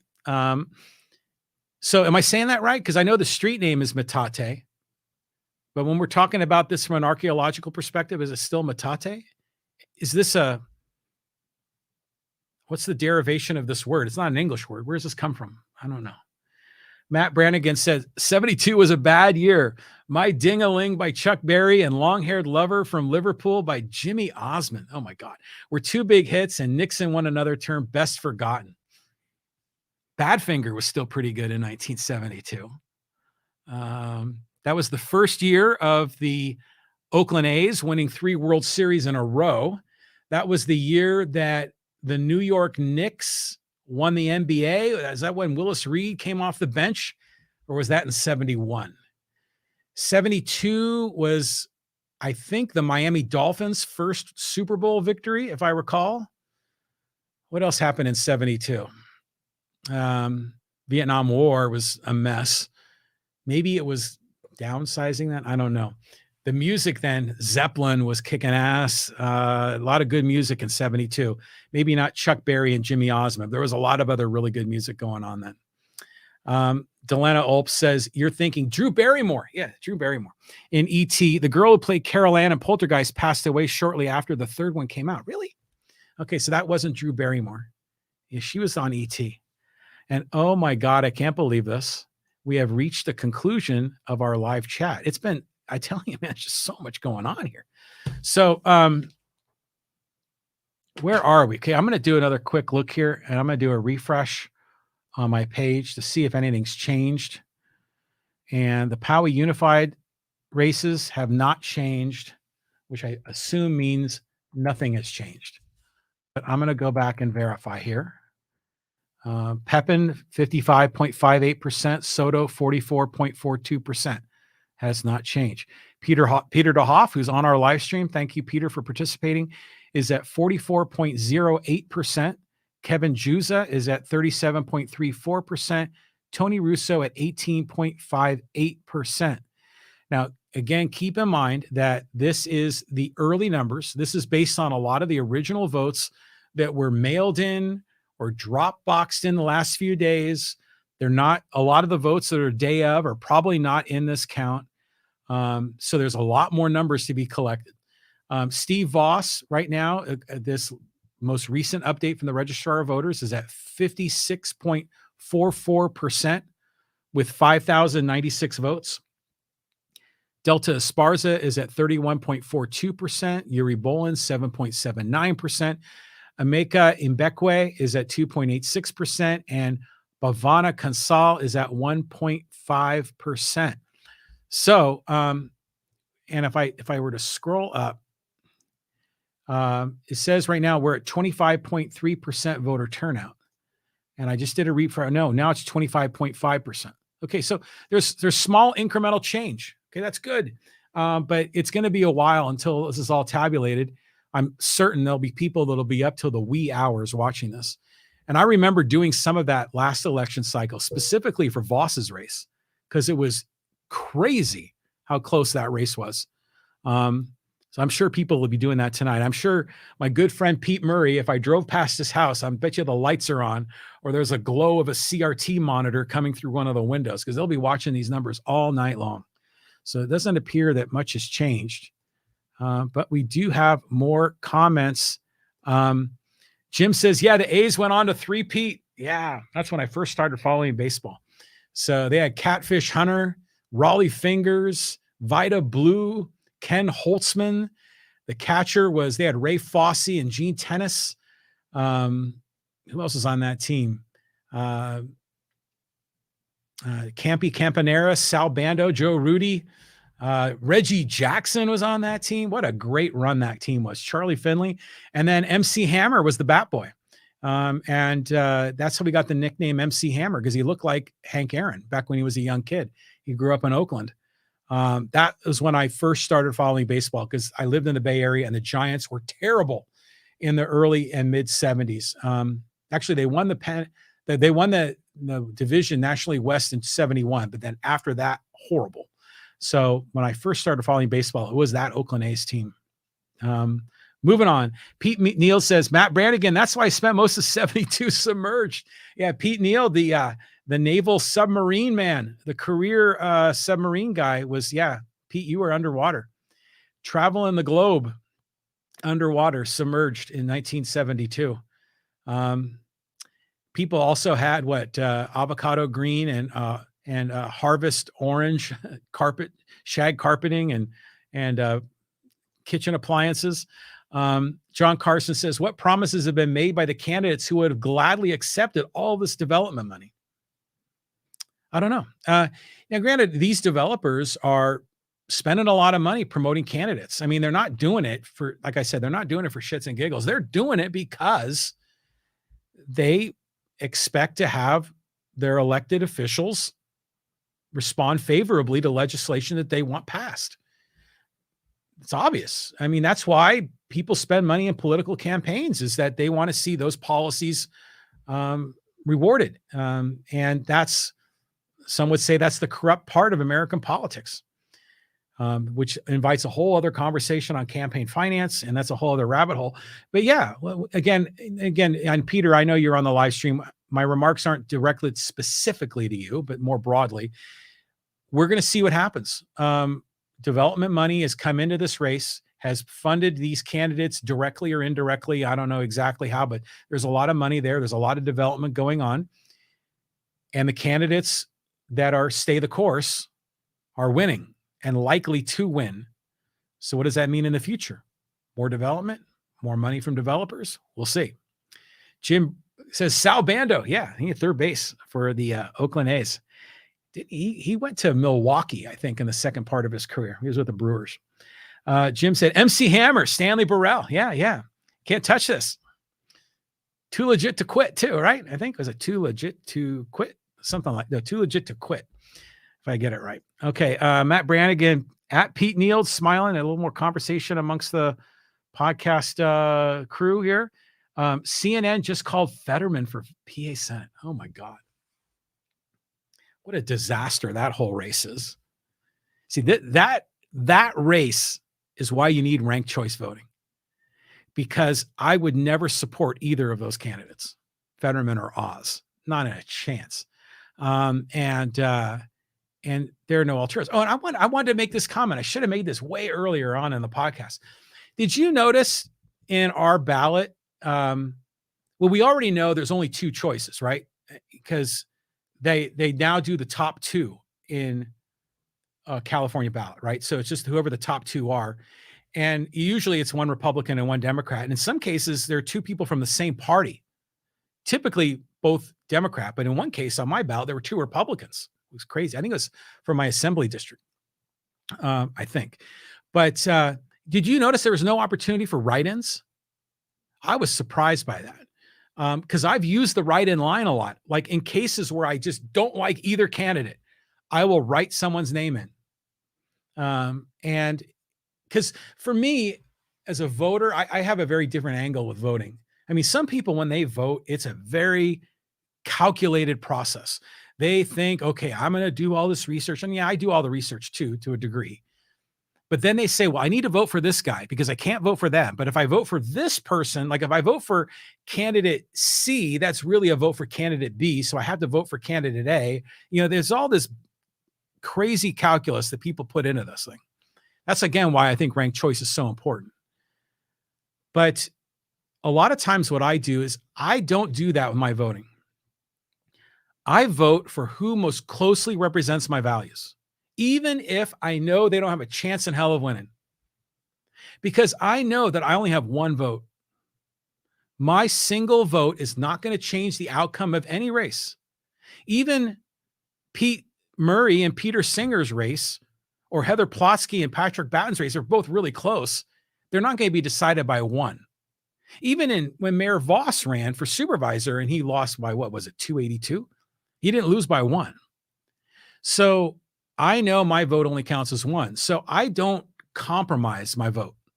I vote for who I want to vote, even if I know they don't have a chance to win.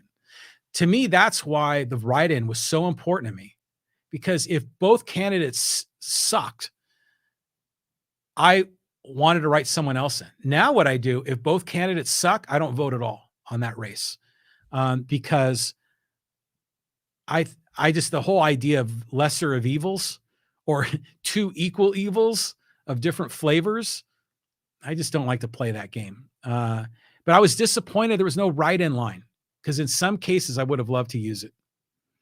Delena Ulp says, my mom was an extra in that Too Legit to Quit video. Really? Oh, that's cool. That's really cool. I have to go back and watch that video now. Matt Brannigan says, Georgia U.S. Senate Warnock versus Walker, very tight. Oh, my God. Herschel Walker is a disaster. I mean, oh, my God. and he's a great football player. Um, he's was involved in one of the um, most incredible trades in NFL history. When the Cowboys sent him to the Vikings sent a ton of draft picks to the Cowboys, and then the Cowboys ended up going and winning 3 out of 4 Super Bowls. Herschel Walker, very special athlete, but how he became the nominee of the Republican Party is crazy. And I don't know much about Warnock. I know he's a reverend. I know he's a Democrat, but Herschel Walker, oh my God. He is not the sharpest tool in the shed. And again, that's why we need alternatives to these two parties. Because sometimes we get candidates that are just horrible. Delena Wolp says, I vote like you, John, depending on if he can be swayed just a smidgen. But if it's a 2 dumpster fire, I just skip it. Yeah. Some people still vote, it's like they pick a horse at a race, they'll pick the name they like. I know some people do that. That's incredible that happens. Yeah. I just have a lot of trouble with a lot of these partisan races. It's rare for me to find a partisan race that I enthusiastically will vote for a candidate. In my congressional race, I voted against Issa because I don't support Darrell Issa. He's too aligned with Trump. And he's, very anti-Roe v. Wade, all of that. And the whole idea of Issa, I don't think he even lives in our district. I think he still lives in Vista. I wanted no part of Issa, and I was angry. Now, granted, I didn't really, who was our other guy? Scott Peters. And I'm not a Democrat either. Peters seemed like a reasonable dude. But I never voted for Peters. I never would vote for Peters. But the fact that he was my congressman, I was like, okay. But with Issa, I was like, oh, no way. And the fact that he got a sign here. So I voted for his opponent. Who was his name? Houlihan. That was a case where voting for my values was to vote against someone. I rarely do that, but I did it twice this election. I did it in that race. And then for governor, I did the same thing, but the opposite party. I voted for the Republican because what Gavin Newsom did, shutting down this economy, was tyrannical. And I just had a huge problem with that. The California economy was not fully open for 15 months between March of 2020 and June of 2021. That is a big part of the reason why we have crazy inflation right now. People lost their jobs. People were out on the streets. People were in food lines.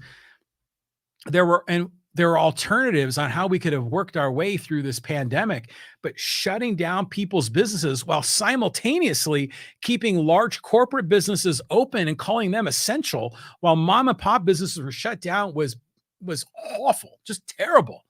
And so I was a huge supporter of the recall of Newsom. When I voted, I almost never vote for Republicans or Democrats, but in these cases I did because the other guy was so bad. And in both cases, I know my vote won't matter because I know Newsom's going to win in a landslide, and I'm pretty sure ICE is going to win comfortably in our assembly district. That's what I did. I'm a little bit more thoughtful on my local election ballot than I am on those. Those were both emotional categories where I responded. Delena Olps, it's tough because I had to walk the fine Republican line, but I based a lot of my votes on whether I become a lesser citizen by losing my bodily rights. That's the thing, is that you could look at Republicans and Democrats and you can say, yeah, they've got some policies that I like, but they've also got a whole bunch that I don't like. And so when you vote for one or the other, you're getting the whole ugly package deal.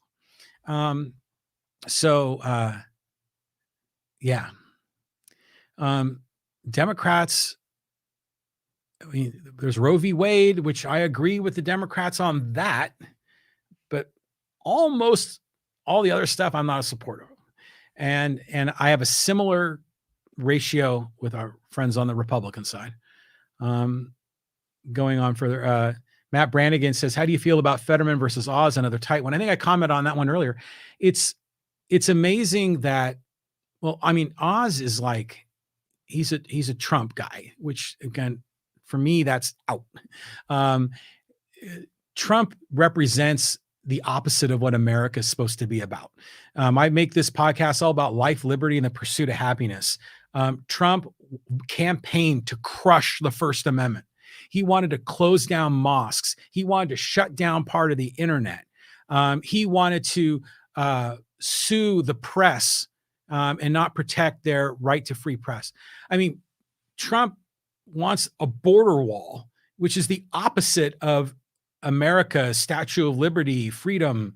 There, and I can make a huge Bush's trade war with China was crazy, terrible. And I won't even get into the personal stuff. His policies, I huge problems with. And so when there are candidates that are really supportive of him, that's not my cup of tea. And then Fetterman, again, I just know he had suffered a stroke, and it's like, which is ironic. He's running against a doctor, and here he has a medical condition, which is weird. But you would think that if you suffer from a stroke like that, that you would maybe step down, and maybe there were another candidate would come forward. I saw some of his speeches, and it was just kind of sad. Feel for the guy. Is he going to win Pennsylvania? I know Pennsylvania, it's like razor thin between the red and the blue. Matt Brannigan says, Oz is nuts. Fetterman should have been replaced. He's not well enough. He wasn't up to it, sadly. Yeah, that's exactly what I said. And Delana says, yeah, voting is like getting a bag of turds. Sometimes it's in a bag, so you don't have to touch it, but it's filled with shit. Yeah. Voting is hard, even our local races. I mean, we could look at some of the candidates and say, hey, that guy or that lady, there are parts of their campaign I really like, and there are parts that I don't. And that was true when I was interviewing the guests that came here on my podcast. They're all good people. But from a policy perspective, I like some things and I didn't like some things they said. But in my interviews, I didn't challenge them because I'm not their opponent. I didn't debate them because that's not what it's about. When I have my podcasts with candidates, the whole point is to get them to share their story and explain what their campaign is about, so voters can get to know them. And the questions I ask, sometimes are driven by me, but a lot of times I try to be reflective of the community and a lot of the common questions I hear. But I try to keep my own personal views out of those. Sometimes they slip through, and maybe you can tell. Yeah, politicians are almost always a mixed bag. There is no savior. There is no utopia. Jim says gas prices are being spiked by the GOP. Gas? What's gas? I don't use gasoline. I opted out. I don't use it. We have 2 electric vehicles and we power them with the solar panels on the roof of our house, baby. I don't pay a nickel in gas. I don't think I pay for oil. There's no oil change in an EV other than maybe a little lubrication on the wheels. Gas? What's that? I've had an electric vehicle now in some form for over 10 years. And granted, 10 years ago, the technology was a lot different. There were still hybrids and gas involved. I don't use gas at all, but I know for some people, for most people, it's a big, big deal. Gas prices are being spiked by the Republican-backed oil companies because they hurt people's pocket, and Biden and the Dems get blamed. There are no refinery fires or issues. It's not the Ukraine war. And this is so many conspiracy theories with this. Here's my take. Is there a lack of drilling? That's debatable. Generally speaking, there seems to be enough oil flowing. OPEC plays games to distort the market, and they'll limit supply so they can increase prices. Has there been cases where drilling hasn't been allowed in America? Yeah. And there's this whole anti-fracking thing that's going on. And now granted, a lot of that's for natural gas, but not for oil. But the problem, I think, with gas prices isn't so much the oil, it's the refineries. Is that, when was the last time they built a new refinery in all of America? There's very, very few that are being built. It's because the regulatory burden to build such a thing is just monumental. Then meanwhile, you've got Newsom um, pushing these policies. Now, granted, I drive an electric car, but he wants to make new gasoline powered cars illegal to be sold in California by 2035. If you are an oil company, are you going to invest in more refineries if you know you're not going to be able to sell your product in like 10 or 12 years? No. So they then are the incentive for the oil company then is to not invest and build more refineries because they know their market's going to get squeezed because their customers, a lot of them, the product that they use will be illegal. It's just so stupid. The other part of it is that the pandemic screwed everything up because when everyone had stay-at-home orders and businesses were shut down, people drove less. People stayed home. A lot of people were getting big unemployment checks and they stayed home and they didn't work. Other people work from home. And that the work from home thing was sort of a silver lining for a lot of this because people found out that they could be productive at home and bosses found out that they could trust their employees to be productive from home.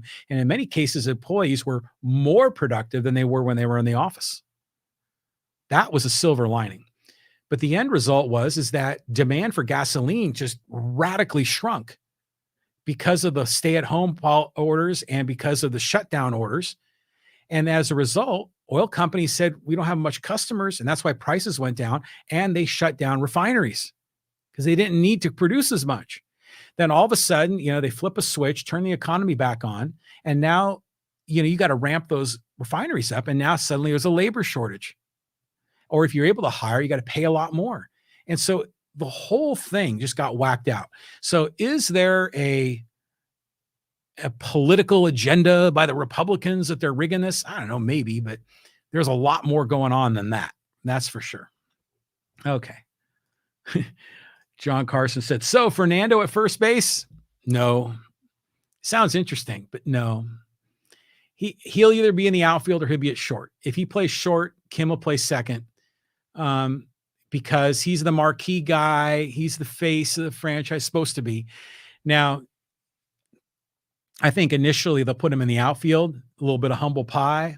But I think eventually he'll be back at short. It wouldn't surprise me if Ha-Seong Kim gets traded too, but he's not going to play first. They're gonna sign someone to play first. Abreu, Drury, bring back Josh Bell, bring back Will Myers on a lower value deal. I don't know. We'll see what they do. Maybe bring back Rizzo. That's the other one they're talking about. Pete Neal says Fetterman is in his healing process. He represents that life is not over, even when recovering from serious happenstance. Yeah, he's recovering. He's healing. Again, it's just sad, that he's out there, and it's got to be really hard on him to do it. You would hope that that the Democratic Party would have kind of worked it out and had another nominee. Now, granted, it would have sucked if you were Fetterman, but this is it's a difficult thing. The whole thing is just drama. Don Laverty, joining the live stream. Thanks, Don, for joining us. I appreciate that. I'm late to the table about PUSD candidate Dave Nelson. Nearby Arroyo Vista Road is a shit show of signs, but that actually requires a separate conversation. DM if interested. We've been talking about that. We've been talking about the signs, the negative signs. We've been talking about Dave Nelson's campaign. Dave Nelson's going to come up short. He's not going to win. Ginger Couvette's going to win that race. Frida Brunzel's giving it the old college try. She's fighting the good fight, but she's going to come up short too. Dave Nelson has run, to put it politely, a very aggressive campaign. He has called out his opponents, not just differentiating themselves, but almost doing so in an aggressive tone, which is, Trump did that all the time. And a lot of other politicians do it all the time. You rarely see that in a local election, which I think has caught a lot of people off guard. But we've talked a little bit about that. Jim says stats prove more U.S. oil drilling now than ever. Yeah, I think that's right. Texas is a GOP state. Central Valley of California is McCarthy country. Come on. Yeah. But They're also issuing apparently more drilling permits, but oil companies are not taking advantage of it because they know that the return on investment is a lot less now because they can see their market starting to shrink up, and because government is pushing so many of these policies for vehicles away from gasoline. Delana Ulp says, my dad's business is building drive shafts. Cool. So the EV law is going to push business out of California. Oh, there you go. See, to me, I love electric vehicles. You'll find no bigger supporter of EVs than me. But ultimately, consumers should make that choice. The government shouldn't be making it for them. And there are so many reasons why an electric vehicle is superior to a gas car right now. And in the future, they're going to be even better. I've driven my electric vehicle from San Diego to Albuquerque. I've driven it to Ely, Nevada. I've driven it to Tahoe, to Sacramento, to San Francisco. I drove it from here to Albuquerque in the spring of 2019 when there was virtually very, very, very little charging infrastructure in New Mexico or in Eastern Arizona. But I did it just to prove that it could be done. It was like a treasure hunt. I get these perverse thrills from doing these sorts of things. EVs, there's so many myths about electric vehicles. I've done whole podcasts just about the myths of electric vehicles.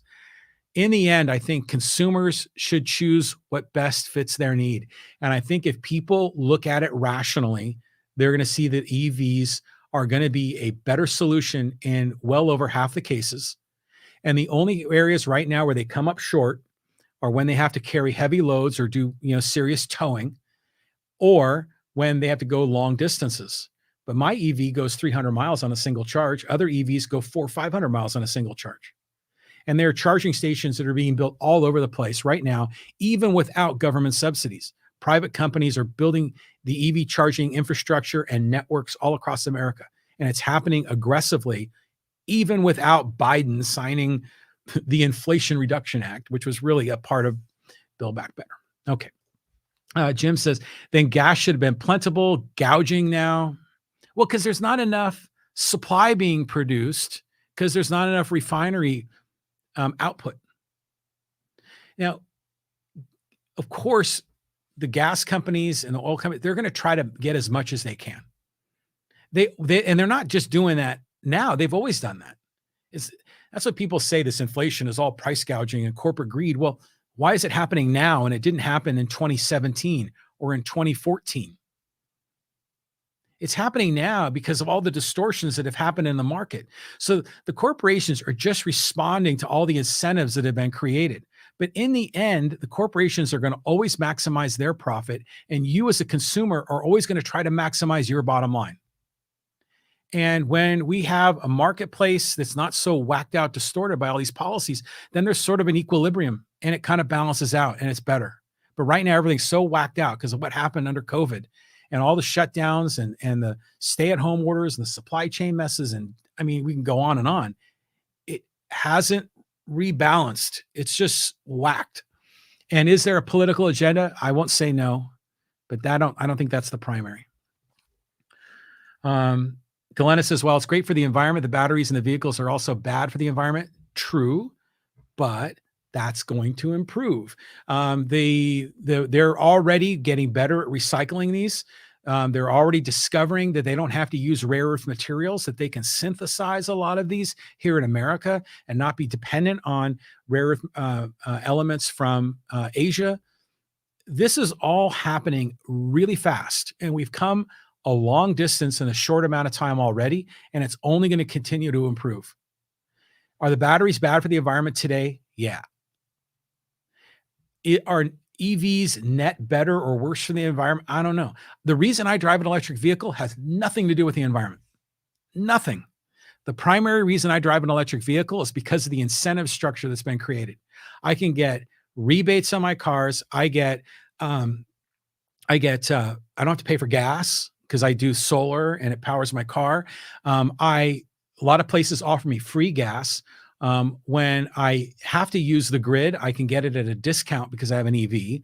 I can drive in the HOV lane on Highway 15 by myself for free. I think I have to pay like $30 for like a few years. I don't have to pay that daily charge where people are getting, zinged by those charges when you're in that express lane. I mean, there's so many advantages to drive an electric vehicle. Plus, they're really, really fun to drive. They're fast, they're quick, they got all the new cool modern technology. They're fun to drive. And then for me, yeah, bonus, they're good for the environment. Some say they're not. I'd still drive one anyways. Jim says Tatis will be in center. Trust me, that's the inside word. That's likely.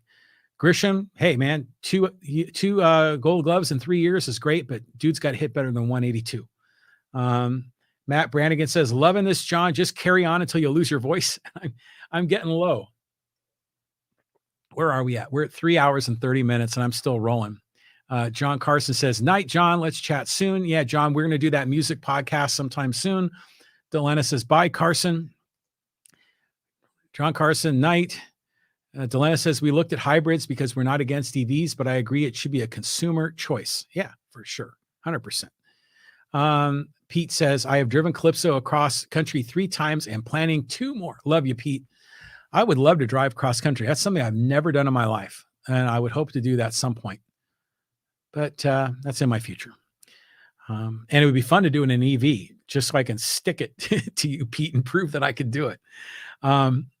Jim says, gas companies spread those myths. Duh, gas money. Okay.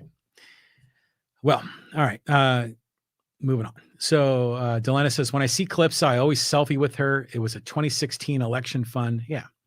We're talking about Pete's Corvette Calypso, the C7. What year is it, Pete? Is it a 2017 C7? I think that's what it is.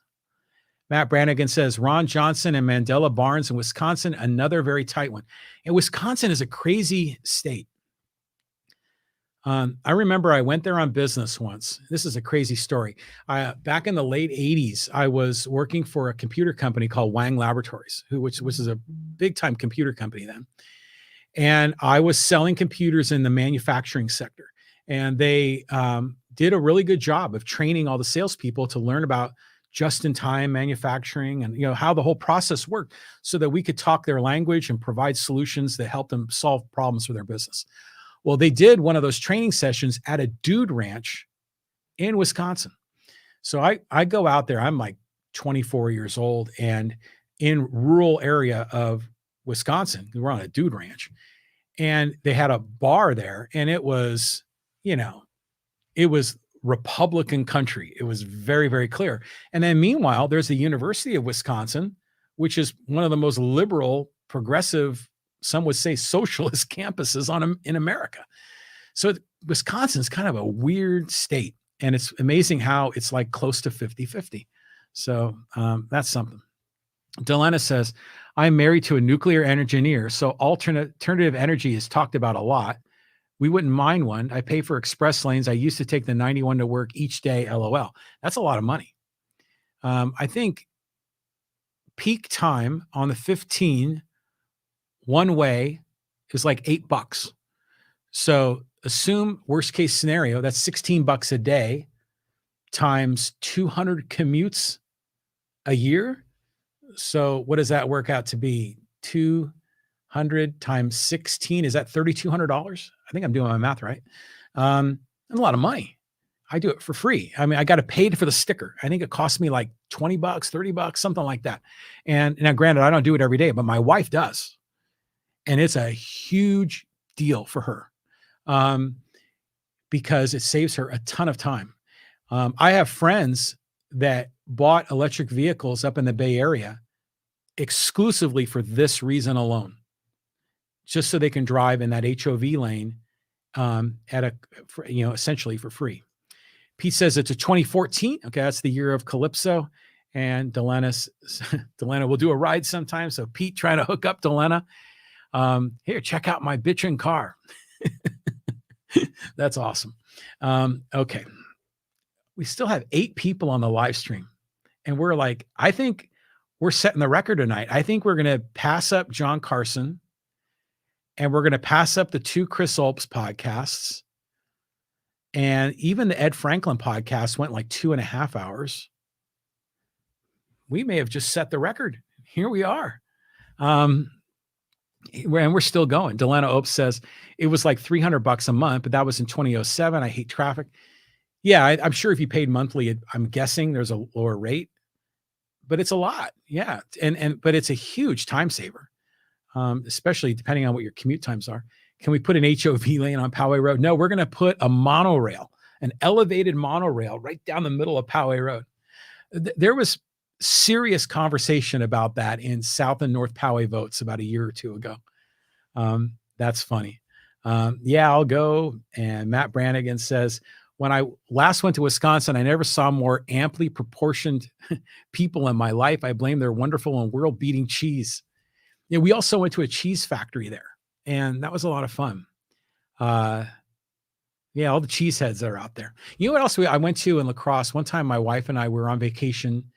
Gosh, this was in the 90s, and we were in Chicago for part of it, and then we wanted to explore. And my buddy in Chicago says, you should go to La Crosse, Wisconsin.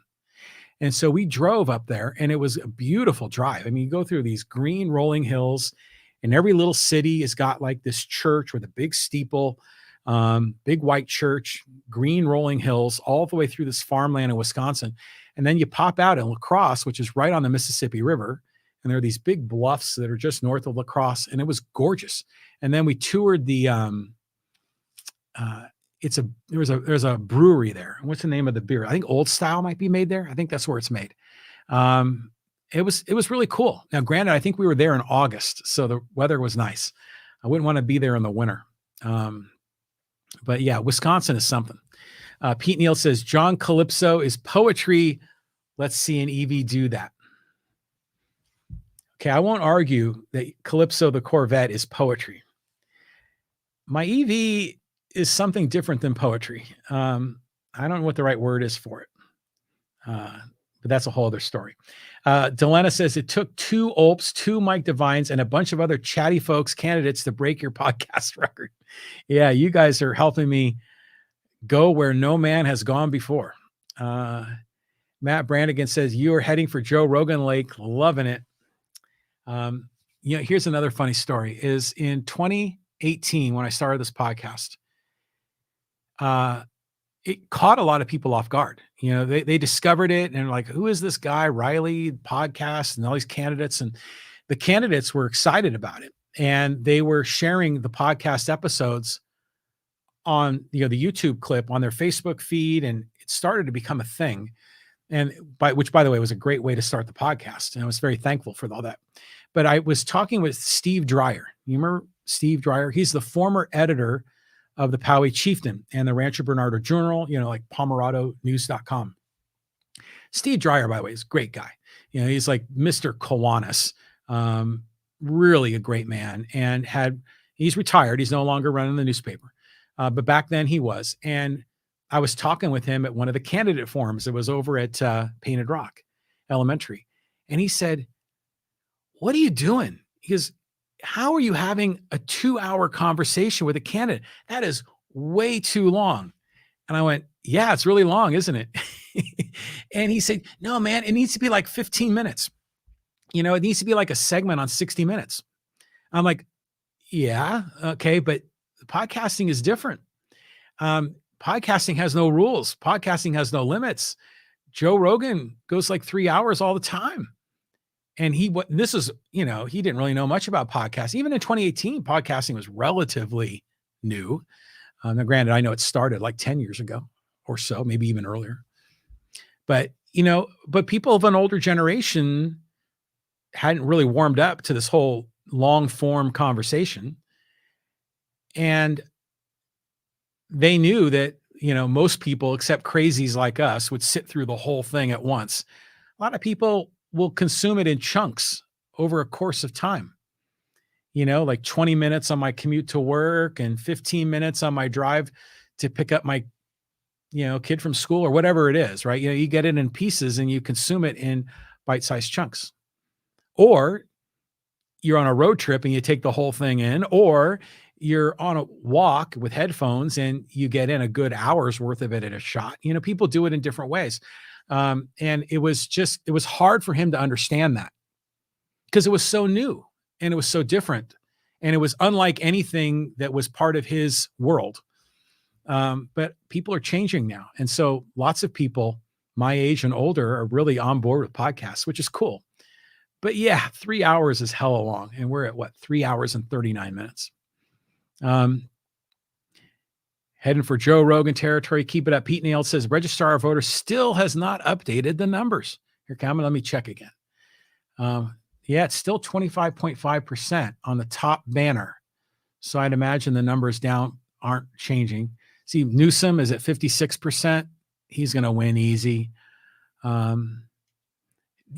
the statewide races, the Democrats are going to win. The Republicans have no chance on the statewide level. Some Republicans will win in some cases. Look at this. Even the Board of Equalization, 4th District, San Diego portion only, 2 Democrats, right? In most cases, there's a Democrat and a Republican. And then I think my assembly district are 2 Republicans. Yeah, it is. It's Marie Waldron and Randy Vopel. But Marie Waldron is at 66.9% and Randy Vopel is at 33%. So, yeah, we're going to get a Republican. Oh, and then wait a minute. That's not my district. I'm in Mainshine's district. Mainshine is winning 51.6% to Christy Bruce Lane, 48.37. Mainshine, an interesting character, was a Republican, then became kind of a more moderate Republican, then suddenly became a Democrat. And it was funny, as each election went by, Mainshine's margin of victory kept getting narrow and narrow and narrower.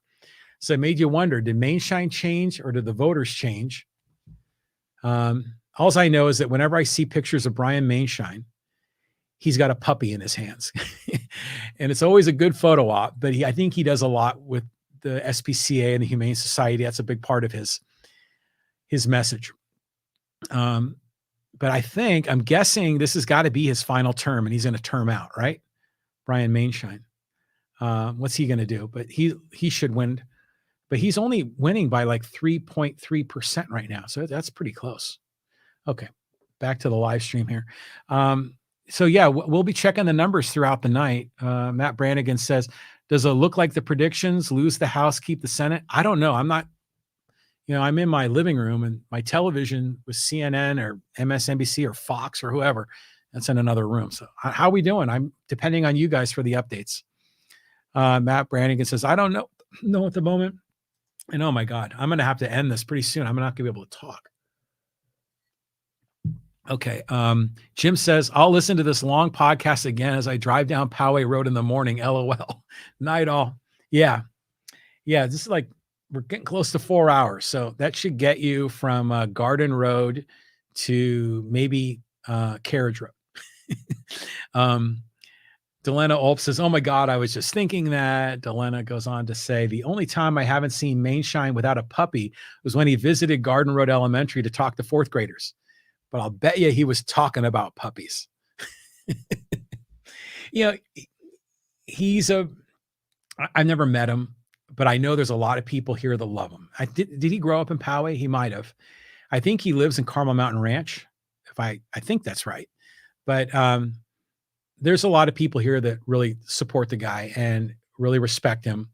You remember there was a guy, you know who Nick Anastopoulos is? He used to run the Greek restaurant right next to the Carmel Mountain Theaters. What was the name of that restaurant? The Athens Greek Market, I think is what it was called.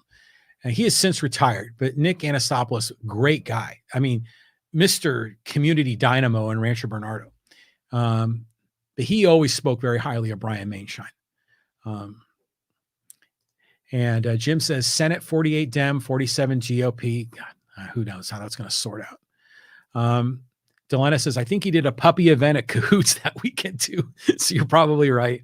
Yeah, he always has a little dog in his hand, which is just so nice, so photogenic. The House 217 Dem, 218 GOP. Source from MSNBC projections. See, normally I love gridlock. Normally I like Congress and the White House to be different parties. because when one party has full rule, we get all kinds of crazy stuff, and I don't like that. But when we have gridlock, that's good, because it's hard to pass a lot of things, so they can't make things worse.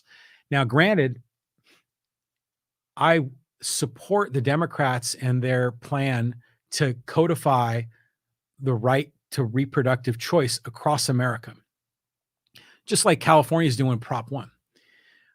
But the only way that happens is if the Democrats have full control of both chambers and the White House. And it looks like that's not going to happen. But hypothetically, if it did, and they were to codify that across the nation, I would be really happy about that. But then I would get all this other stuff that would come in with it, all kinds of other policies that I don't like.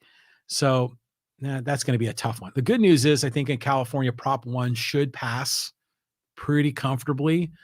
It's not the right answer, but at least California should be okay. Matt Brannigan says, "What a trooper you are, John. Many thanks." Yeah, thanks, Matt, for sticking with us. And Matt, you've been a longtime supporter of the podcast.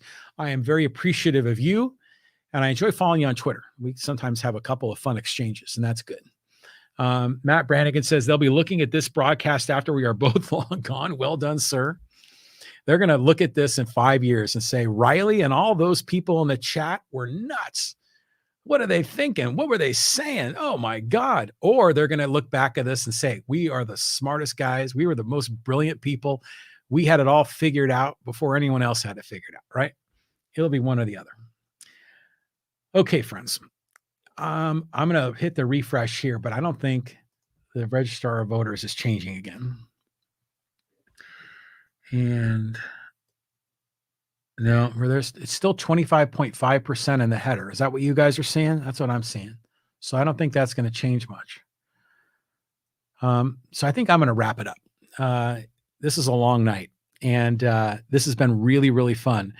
I mean, not only have we had really great conversations with people, and I clicked on every single message. I didn't skip anybody. Now, when I've had podcast guests here, I have skips in some cases. They're the exception, but I have. When some of the questions were very mean-spirited, I would skip it. And interestingly, in some of those other podcasts, I got spam bots that hit the chat. Tonight, I didn't get any of the bots, which is great. But I didn't skip anybody. I even went to every post by Mike Devine, Chuck Smith, and what's the other one? Dallas Smith. Get them all mixed up. So I clicked on every one of those too. So I wasn't holding back. Matt Brannigan says, well, I guess we'll find out in the morning. Good night, sir. Good night now. Well, I guess we'll find out in the morning, and a great way to spend an election night. Now, just as an aside, this is a totally off topic, but I also do another podcast. This is one of two that I do. The other one I do is I co-host a podcast with Lee Hacksaw Hamilton, who is the legendary sports talk radio Chargers play-by-play guy, a legend. And he was at my house this afternoon. He's probably chomping the bit because I have to finish wrapping up that podcast and give him the link. And I've been so busy doing this. So he's probably upset with me. But if you enjoy sports, subscribe to that one. You can go to leehacksawhamilton.com, or you can go on Lee Hacksaw Hamilton's YouTube channel or on his Facebook channel, and you'll see the content there. If you look at the video, you'll see this podcast studio, but I'm sitting in the other chair, and Hacksaw has this chair. And we talk all kinds of sports, and I'm kind of the Ed McMahon to his Johnny Carson, and it's a lot of fun. And it's a guy that I listened to on the radio all through the 90s. I mean, he was like the king of sports talk radio. And now he visits my house once or twice a week and hangs out with me, and we talk sports. For me, it's like incredible that this is happening. Oh, and by the way, Ted Leitner is going to be on my podcast. He's going to be a guest on Tuesday, December 6th. I'll start promoting that as we get closer. But Ted Leitner is going to be joining me. and we're going to talk about his induction into the San Diego Padres Hall of Fame. We've got a book that he wrote recently, and we'll probably talk about the Padres and the Aztecs and all kinds of other great things. So look forward to that as well. So all kinds of good stuff. Got a couple more comments. Night, John. Thanks for chatting for so long. Jim says, that's my take, San Diego. What's yours? Well, I'll say this. Good night now. Down it, firefighter. Okay, friends, I'm out. We'll see you later. Bye-bye.